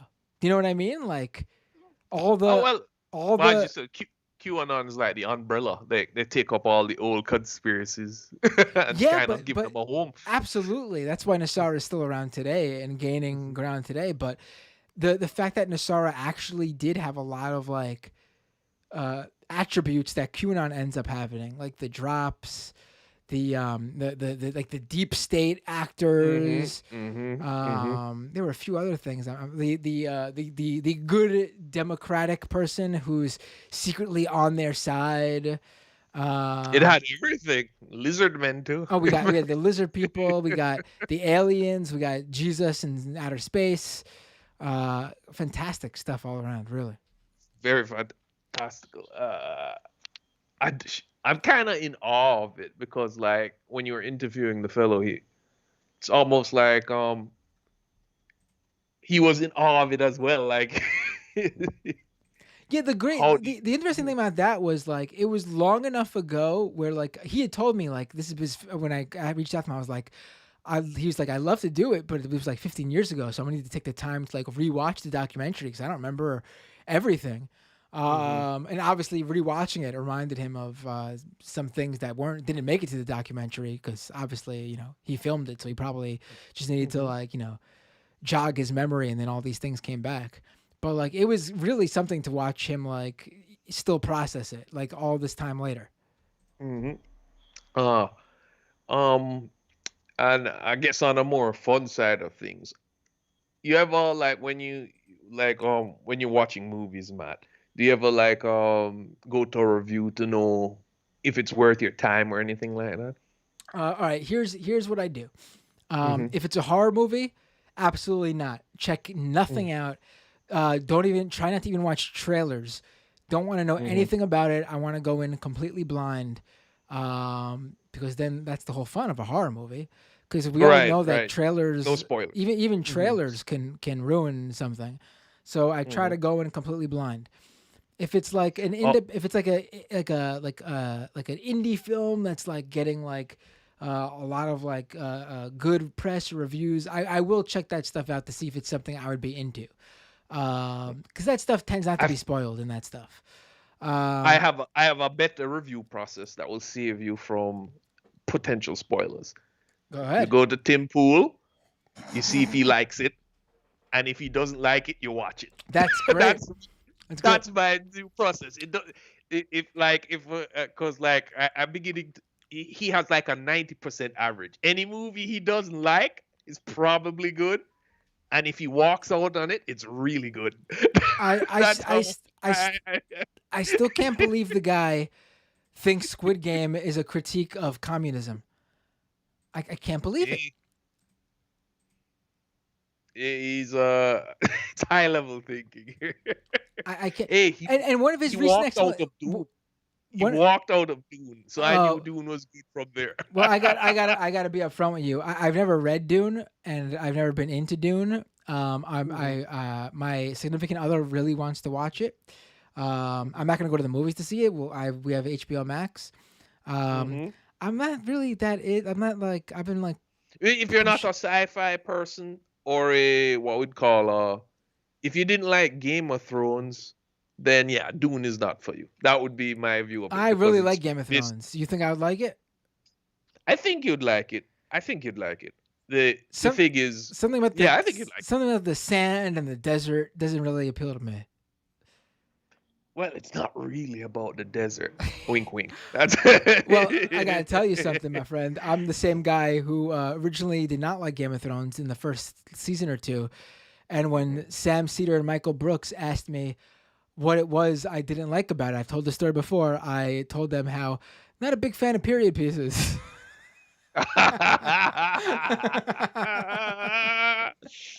That's a good one. Sorry. They never let me live that down, by the way. They would bring it up all the time. What I mean is, I don't like settings where it's like medieval times or it was like a historical piece. It was obviously Game of Thrones is fantasy, but it's got like a medieval time. You could have a fantasy in current world, but their fantasy took place in like a medieval era. Mm-hmm. So that's what I meant. That's what I meant. Don't feel too. Yeah. Oh well, the thing is, I guess I'm a bit of a Dune head because isn't it just the one thing though? Like, is Dune like a whole trilogy or franchise? Isn't it just one book, or am I wrong? It's several books. Okay, so I don't know anything about Dune. The time periods is like let me think. It's like 10,000 years. So Adored Pariah asks, so you aren't into Lord of the Rings then, Matt? I'm actually not a Lord of the Rings person either. I couldn't watch those movies. It's so boring. All it is walking and so much walking. How much could you watch a wizard and a bunch of elves and dwarfs and whatever Bilbo and the rest of the crew are, Frodo, whatever, the Baggins crew. How much could you watch those people walk and walk? So boring. No, how come? I don't know. I think when it comes to movies, I'm a weird person, like, because I like the artsy stuff. I like the stuff that is deep and has meaning, but I also like the garbage. I love the garbage. Like, I love Marvel movies, but I know when I watch a movie what I'm in for, right? I'm not like a right winger who watches a Marvel movie and looks for philosophy. Oh, Hobbits. I'm sorry. Ponderosophine is letting me know that Hobbits is the word I'm looking for. Right. I got hot takes according to Emerala, and I got Anxiety the Spectacle on Twitch laughing at me calling them the Baggins crew. I'm now thinking of like an old school, like 80s hardcore youth crew called like the Baggins or something like that. You know what? I'm not going to use Hobbit anymore. I'm just going to call them Baggins. The Baggins. It's the better name. Yo, where my Bilbo is at? Yeah, my Baggins bros. Oh, that's funny. Well, yeah. I will say this. I was wrong about Game of Thrones. It became my favorite series up until that last season. And not even the whole last season. I thought the first 3 episodes of the last season were good. The first 2 were amazing. Third one, okay. Went downhill after that. But I'll put it like this. With Game of Thrones, you saw it was good, and then you saw when the books ran out. And then you saw things slowly begin to decline. Right. I did think what was the second to last season? Was that the 7th season? Yeah. I thought the 7th season was good, and I know that wasn't really based on the books. I think that last episode is fantastic with the where I know there's a lot of plot holes in it, but I still think it's fantastic where they're stuck on the ice island with the White Walkers surrounding them. Yeah. I think what happened, I guess because I watch a little bit too much movies, so you get used to, when writers are trying to do a thing, and I know when they're rushing. Like, oh, we need to get to here, and we're going to start speeding things up. Like, but when in earlier on, things took way longer in Game of Thrones. Like, these people were like walking forever to get to fucking Westeros or wherever, right. And then as this thing starts speeding up, people are making trips in like one episode. We're here. Well, see, right. See, I like the slow pace of Game of Thrones, unlike Lord of the Rings, because a lot of things are actually happening in Game of Thrones on the travels, which is why it's so bizarre that they sped it up. Because then it's just like they didn't know how to fill the content. That's my guess. They didn't know how to fill it. They could have easily that show literally could have gone on like listen, The Walking Dead is still going on, and I loved The Walking Dead. I think they need to speed that one up. Exactly. I stopped watching it. It's so bad now. I don't want to spoil it, but they killed off people that shouldn't have been killed off. And one of the things I liked about the show was they weren't afraid to do that.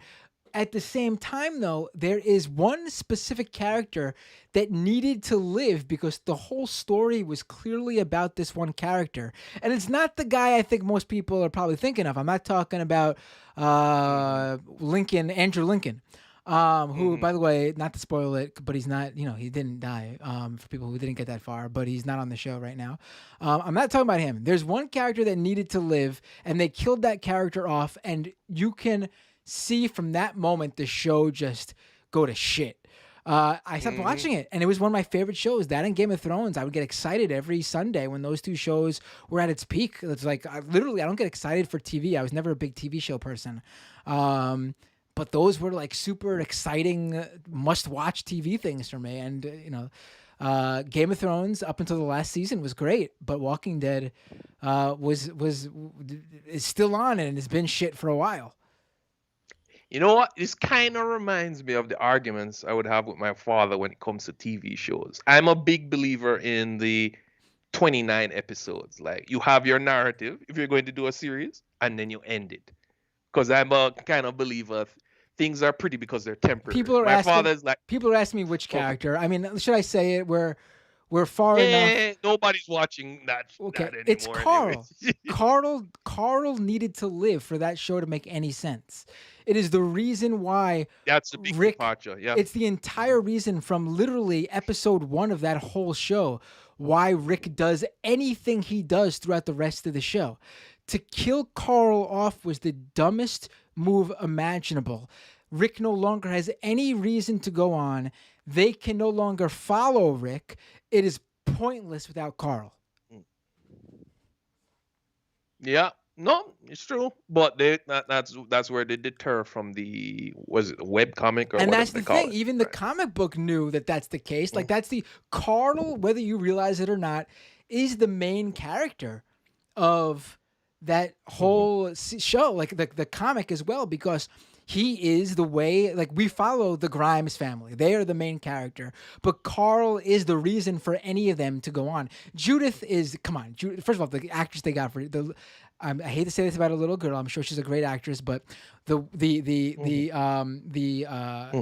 dialogue they give her for Judith is horrendous. Horrible. One of the most Horrible. unlikable characters on the entire show. She is not someone you care about, and clearly she's not why Rick goes on. I'm sorry. Rick even knows Judith is probably not even hers. Carl is the reason for the show, and for reason what Rick does in the reason Rick acts the way he does in any episode is because of Carl, and to remove him from it was the dumbest possible move. But here's the thing. I think the reason why is because these are forever shows, right? And they're ending it. This is the last season now. Right. They should have ended a long time ago. It would have been a neater narrative, right? At least that's what I think.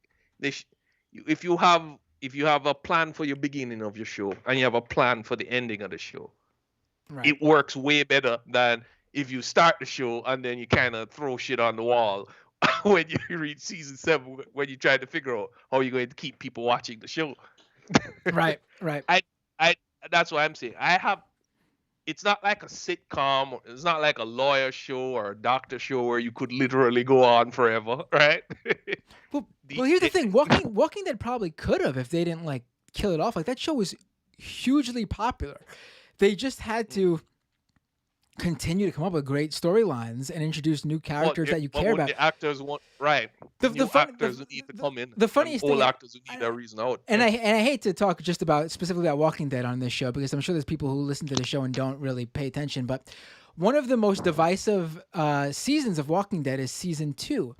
It's when they got rid of the show producer, the showrunner, Frank Darabont, I think his name was, the one who fought to get Walking Dead turned into a TV series, and they pulled back on its budget big time. So with a new showrunner and a much smaller budget, season 2 basically entirely took place on the farmhouse. Do you remember that season? Did you watch Walking Dead?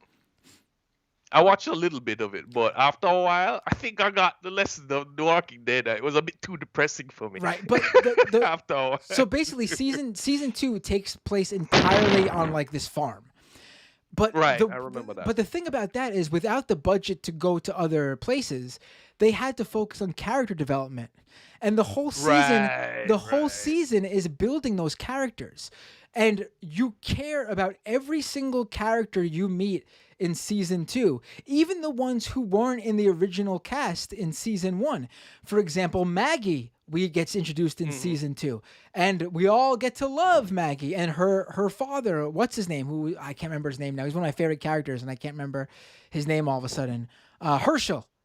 Everyone loves Herschel. We meet him in season 2, and it's because they were able to spend time developing them in season 2. After season 2, show's still really big. Show gets even bigger. They have a budget. They do more things. Every single character they introduce from season 3 on, they do not spend the time developing their character, and you just do not ever care about any of them as much as you do about the characters introduced in season 1 and season 2. Like, and there's characters who are really, really big in the comic book, like Tyrese, one of the guys we meet in the prison in season 3. He's not a prisoner. He's one of the guys who breaks into the prison, who joins up with the group. In the comic, he ends up being one of Rick's right-hand men. In fact, he becomes the right-hand man to Rick and becomes a major character.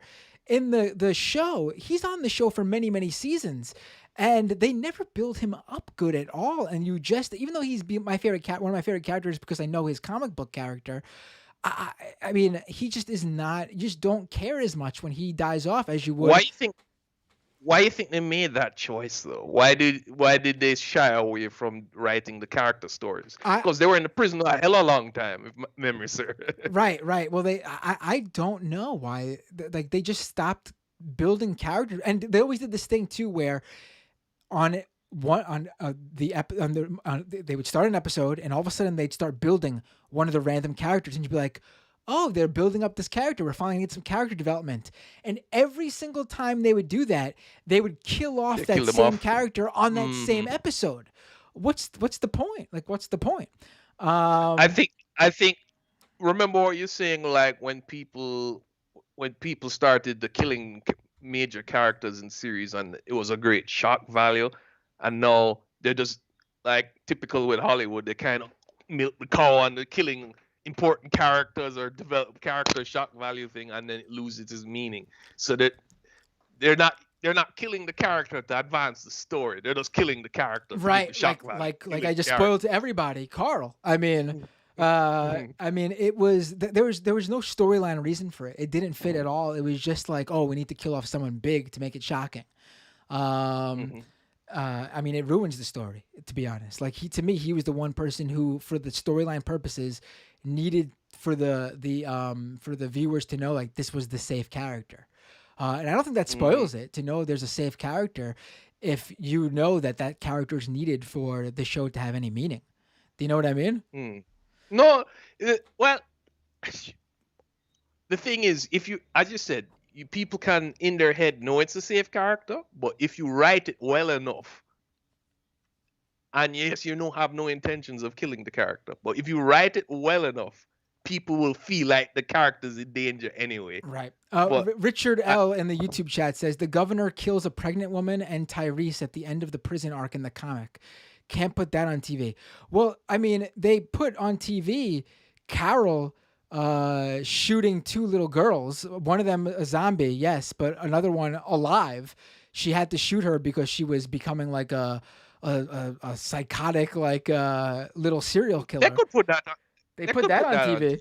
That was a great episode, by the way. If you've seen that episode, the one where Carol has to make the hard decision of shooting a little girl who's not able to handle the zombie world. It's a really one of the rare standalone Walking Dead episodes. If they can show, what was the name of the dude who got killed by the bat named Lucille again? My memory's so Glenn. Glenn. I mean, if they can show that, they can show anything. Oh, they show right. Michonne killing children. The weird thing about that is, for a lot of people, that's the moment that they stopped watching. And that's weird because that's straight from the comic. Exactly. They did like shot for shot the comic in the same character and everything. They did have him kill off an extra character. They did have, what's his face? Having a Negan kill off an extra character as the swerve to confuse people. But the Negan killing Glenn arc happens shot for shot in the comic, and it is just that brutal too. And I think it was well done, and I don't know why that turned people off. I guess because Glenn was such a beloved character, but storyline wise, that worked. I guess it just. I think that it also affects the writers too. I've seen it with anime and manga as well.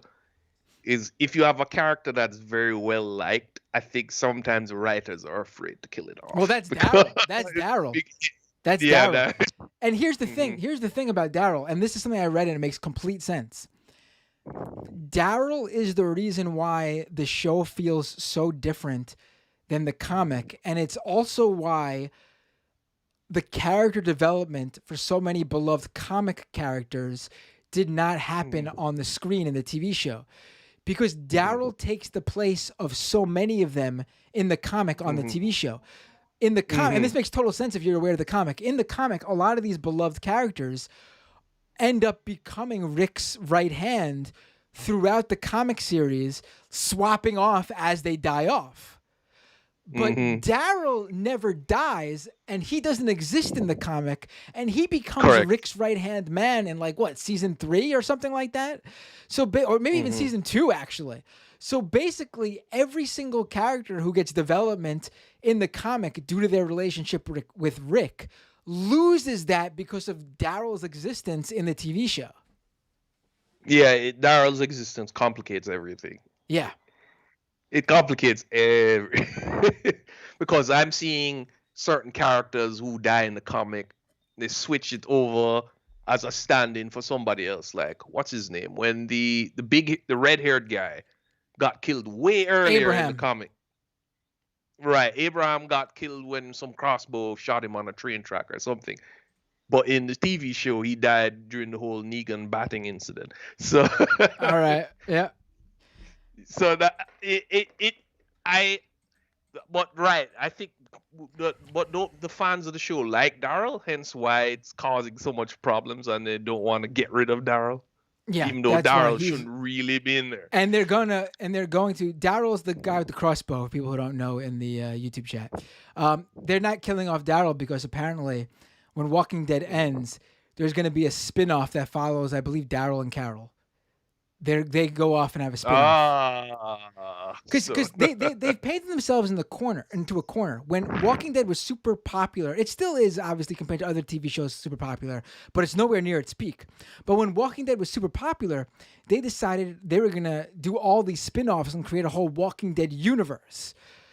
As they're planning these other spin-off shows, and they did have ones that did come out during while the show's still on, like Fear the Walking Dead, which I know apparently it's like a prequel. They wanted it to be a prequel, but then they end up just catching up with Walking Dead like super quick, and they actually end up sending what's his face? Who's the guy that they meet in the first episode? Rick with his son.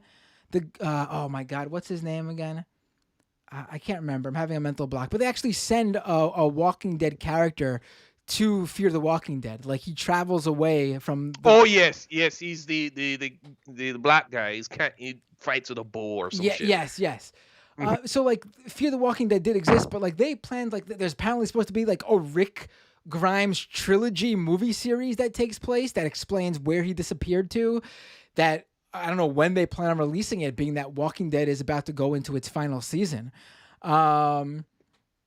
I mean, they sort of dropped the ball by like getting lazy or just getting not creative or dropping the ball on the main series just as they're about to launch all these Walking Dead spin-offs. And to me, like, it's just like they're like, propping up a dying franchise. It's like, it's like a zombie at this point, Yeah, literally, it's not ironic. And the funny thing is, it's the opposite with Game of Thrones. Game of Thrones, I wish they kept going, because then maybe they could have made it better, because Game of Thrones needed a lot more because it was so good, and they could have saved a lot of it by not rushing. They could have saved a lot by slowing down. You can blame Star Wars for that. My suspicion and is they didn't end the up writers, doing it. They dropped out. the They showrunners. They gave up on it. They didn't even do it. No, because of how badly they boned Game of Thrones. Disney was like, nah, we'll pass on you guys. Right. So the show died for nothing. Right. But here's the problem. I think the real reason is George R. R. Martin books are good because he puts a lot of meat on the bone, per se, right? There's so much meat on this bone. There's almost no bone. It's pure meat. So the story is very deep and intricate. And once that ran out, the show is always going to run into problems, I think, because you could just tell instantly when they didn't have it, they did not know. All right, here's how I put it. Look how much shit happened when they killed Ned Stark. Look, how many dominoes fell down and how the political intrigue go. Also, genius move, by the way, for someone who didn't know anything about Game of Thrones before watching it. And I'm like, oh, this guy's clearly the main character. Then what? Right. So that and it shows you how important lives are, in the sense that if you kill somebody, there's going to be consequences down the road and so on and so forth. As the show went on, there was people dying, and there wasn't that same level of intrigue and consequence. Like, what's going on? And then I began to notice, oh, they're running out of material, so they don't know. They didn't plan out. If I kill A, how does A affect B, C, D, and down the road? They didn't really think about that, and that's when you saw the show got a little weaker. And the weird thing is, they didn't it wasn't like they were backed into a corner. Like Walking Dead, it has a problem now where there's no one who's really built up besides like Daryl and Carol left. Game of Thrones had so much they could have done. They had all the people they needed, beloved characters. The actors wanted to still do the show. If I read in between the actors wanted to still do the show. You had people who they didn't really go too much into in the show, who were main characters in the book, who also were sort of like the brothers without banners or whatever. Who, by the way, that dude with the fire sword, I forget his name. He was one of my favorites. And in the book, there's a whole storyline that they didn't even bring into the show with Lady Stoneheart.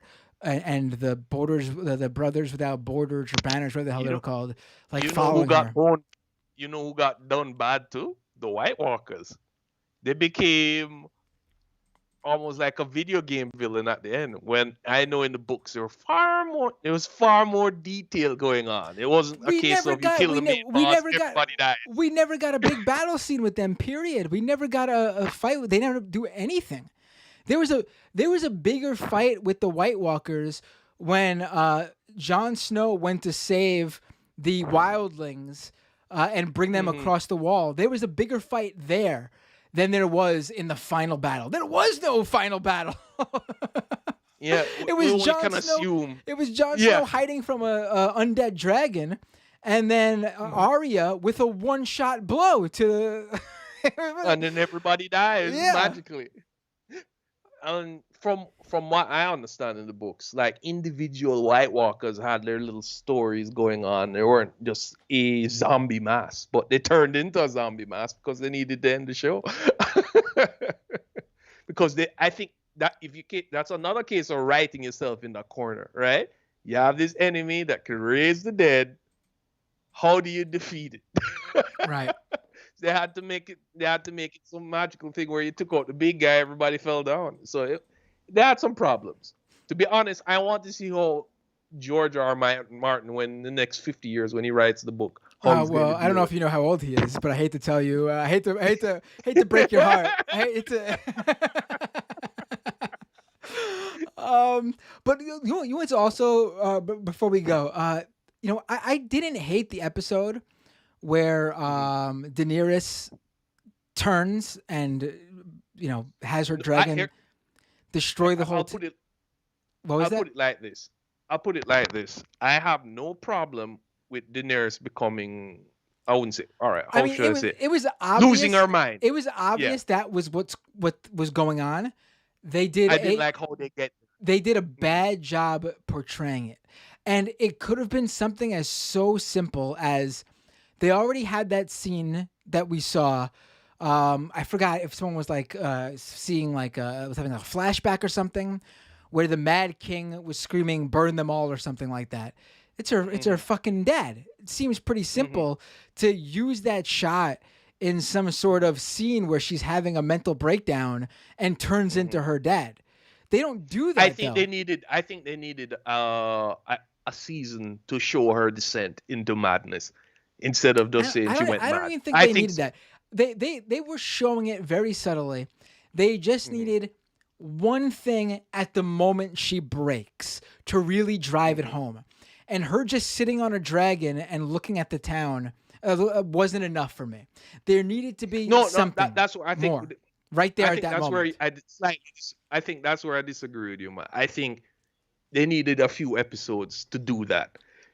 I do see they were hinting that she has pride during the previous seasons, but I think they needed to hint, and I think they need a little bit more time to show the death of her friend slowly kind of making her nuts. And I think they might have needed maybe 3 or so episodes to kind of show that descent. I don't think you could do it in one episode, but that's my opinion. Right. I think you could be right though. They could have just maybe they needed different scenes to show it, but I think they needed a little bit more time. Right. To get to there. No, I could see. I get it.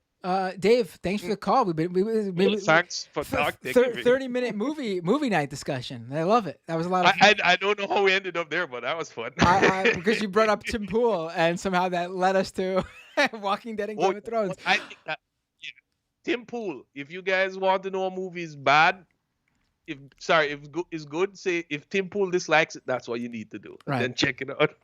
Right. All right. And then what you do is you look at and if he likes a movie, you look at it, and in the words of Tim Pool, you Thanos that shit. Yeah, snap it. But if you have the time, Matt, watch Dune and tell me how you feel about it. All right. I'll watch Dune on Doomed. All right. Take care. Take care. Bye.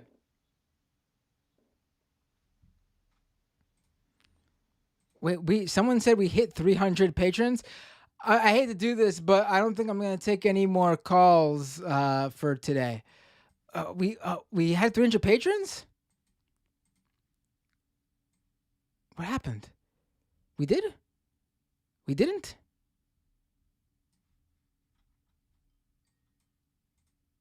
Did I miss it? Wait, I'm at 1 second.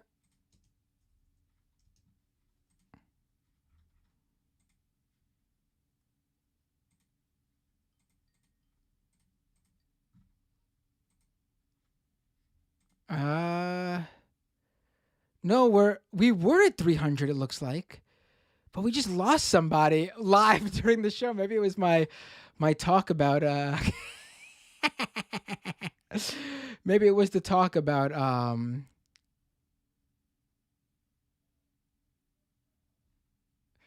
all this talk about video games and stuff. Not video games, TV shows and movies. Yeah, we lost someone who just became a patron during this episode. I'm not gonna call them out because it's their prerogative. They could cancel if they'd like, obviously. But I just think that's funny that I think I might have lost them.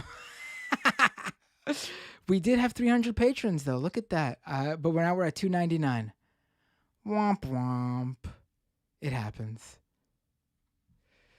Thank you. Let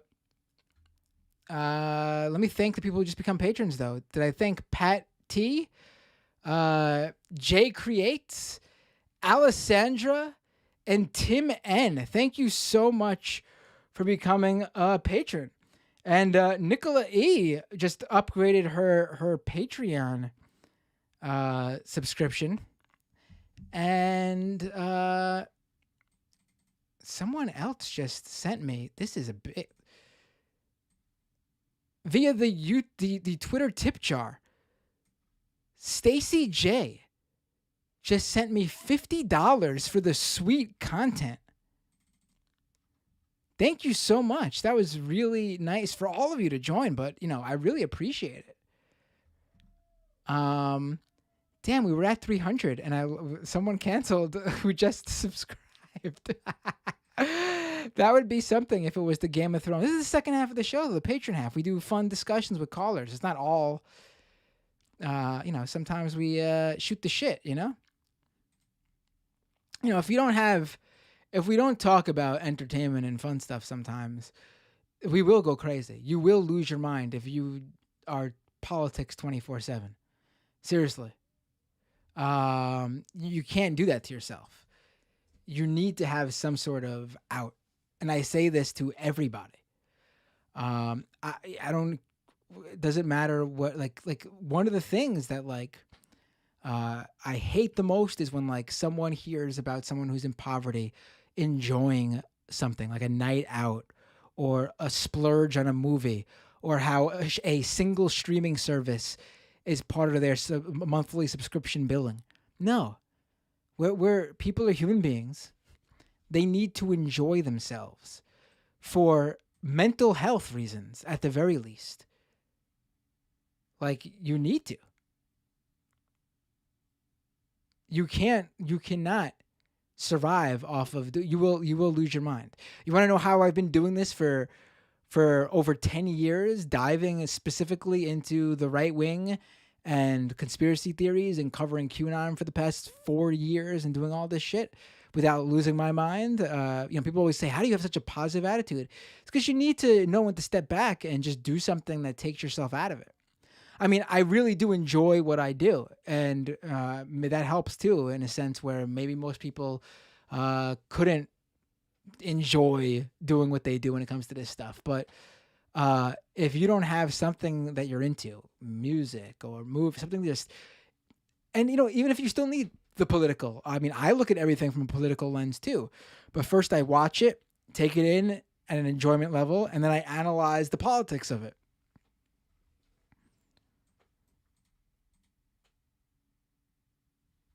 But who knows why that person, I'm just joking.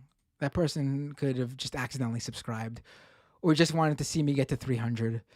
Probably a variety of reasons. 13 Alpal25 says, I was number 298. Well, thank you. Are you, let me see who that would be in the list of patrons. Are you Alessandra, I assume? Well, thank you, Alessandra. I appreciate that.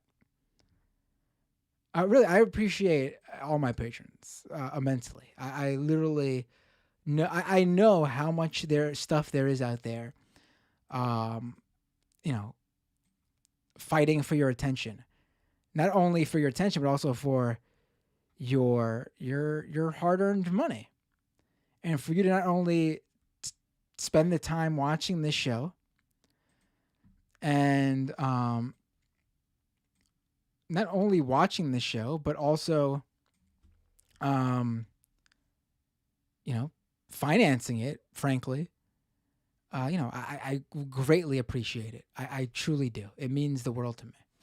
And that's why I do this show every week without fail. I think it's been 2 years now where I've,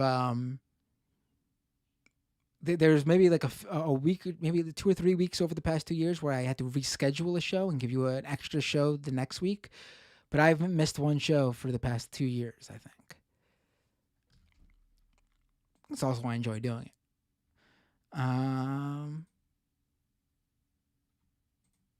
Oh, we hit 300. Yay, 301. Wow. So it was worth that person canceling to get that extra person to...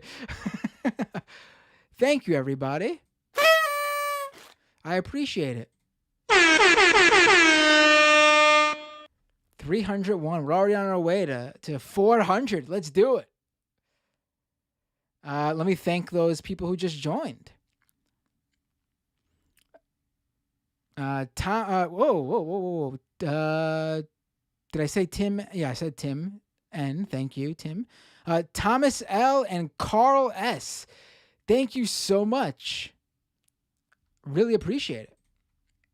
This is great.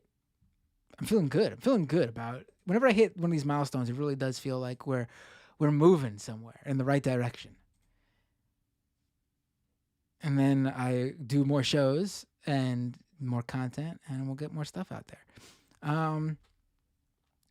You know what? Let me hold this Facebook Metaverse stuff. I talked about the name change because it would be fun to watch it, I think. Maybe this will be what the bonus is for.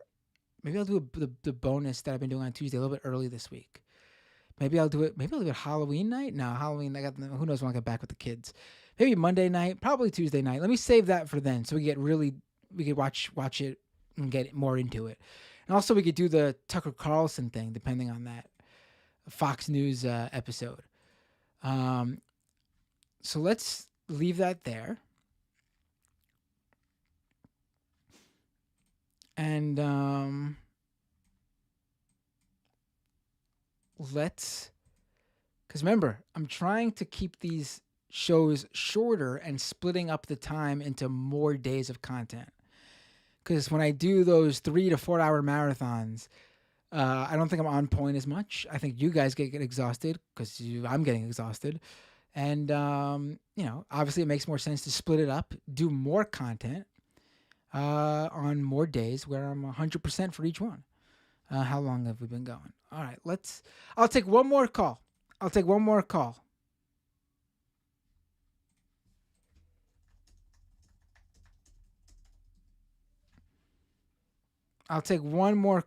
And then after that call, we'll wrap it up.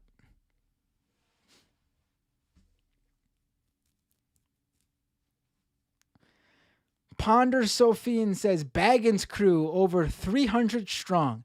Oh, for you Twitch people, how is Twitch with watching content on there? Because I think maybe when I do that, I should move away from YouTube, because YouTube seems to be pretty strict about the reused content thing. How is Twitch about affiliates or partners using like watching something and commenting on it? Long form stuff, like watching, like say I wanted to watch that Fox News Tucker Carlson thing. Is Twitch fine with me watching it and commentating on it in full, not just clips, but like in full? Or will they shut me down for that? Electric Meal says on Twitch, Twitch is much more lax. Someone said the Surfs got a ban earlier. What was the Surfs ban for?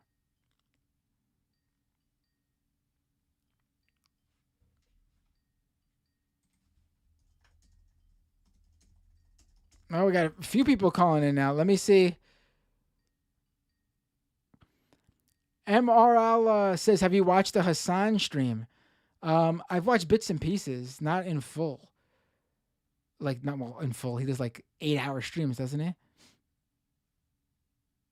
What's a Dickma ban? Nixon Plumber says, what's a Dickma ban?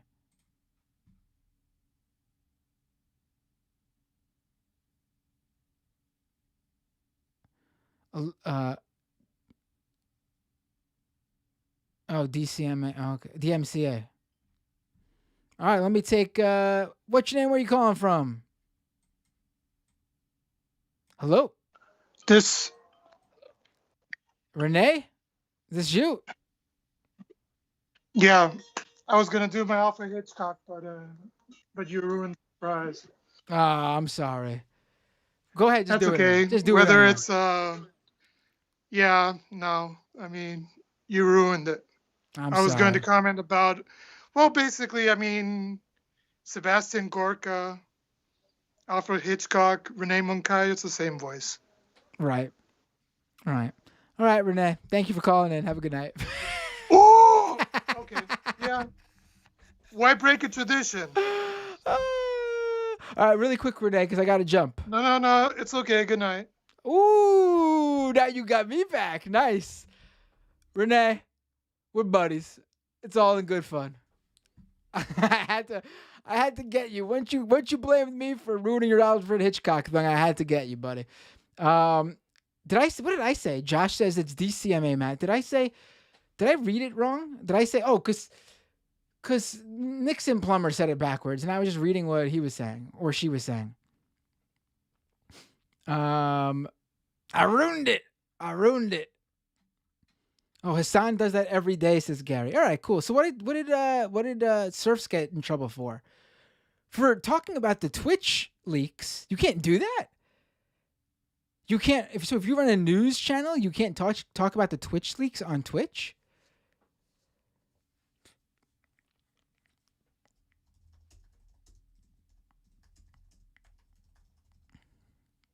You really can't do that? That's incredible. That actually makes me think, question Twitch a little bit more than YouTube, actually. Like, if YouTube had something going on, you could definitely talk about that on YouTube. Showed creators take-home pay, Electric Meal says. Well, yeah, I mean, it was made public. It became a news story. Now, if he's the one who leaked it, or he grabbed the private documents and made it public, I could see that being a reason. But once that shit is public, that's a news story. That's legitimate news coverage. Miss Heathen says, Lance showed the leaks of Twitch streamers' yearly salary. Right, I know that's what happened in the Twitch leaks, but you can't. I think that's pretty messed up, I think. I'm questioning. So you can't talk about Twitch on Twitch. That's not cool. Samantha Sider says you can't show the direct source. You can show secondary sources. So if a news outlet just basically copied and pasted the Twitch salaries verbatim and posted it in their article, that would have been fine to cover?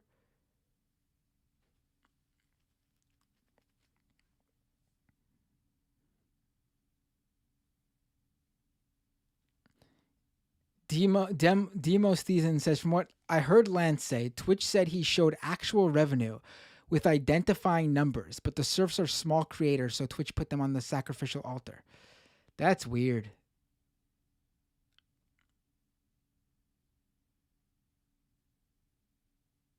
That's weird. I'll still do Twitch. I'll still test it out, test the waters, see. I didn't realize I had 1,000 followers on Twitch. I mean, for a platform that I never used exclusively, just this multi-stream at the same time I'm doing YouTube. I always thought that was interesting. That I mean, always thought. I just saw that I had 1,000. I thought that was interesting when I first saw it. All right, that's the show for today. I hope you guys enjoyed. Wasn't expecting to go that long on the entertainment stuff, but it was good fun, right? I apologize to the former patron who signed up and then immediately left during that. Although it is pretty funny, it is really funny. Please come back if you decide you enjoy the content at a later date.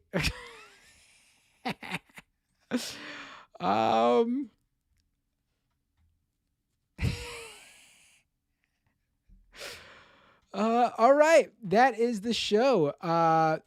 We'll get into the Metaverse stuff on the next stream. And with that, I will happy Halloween. Let me play my one queued up Halloween sound. And I will see you all next time on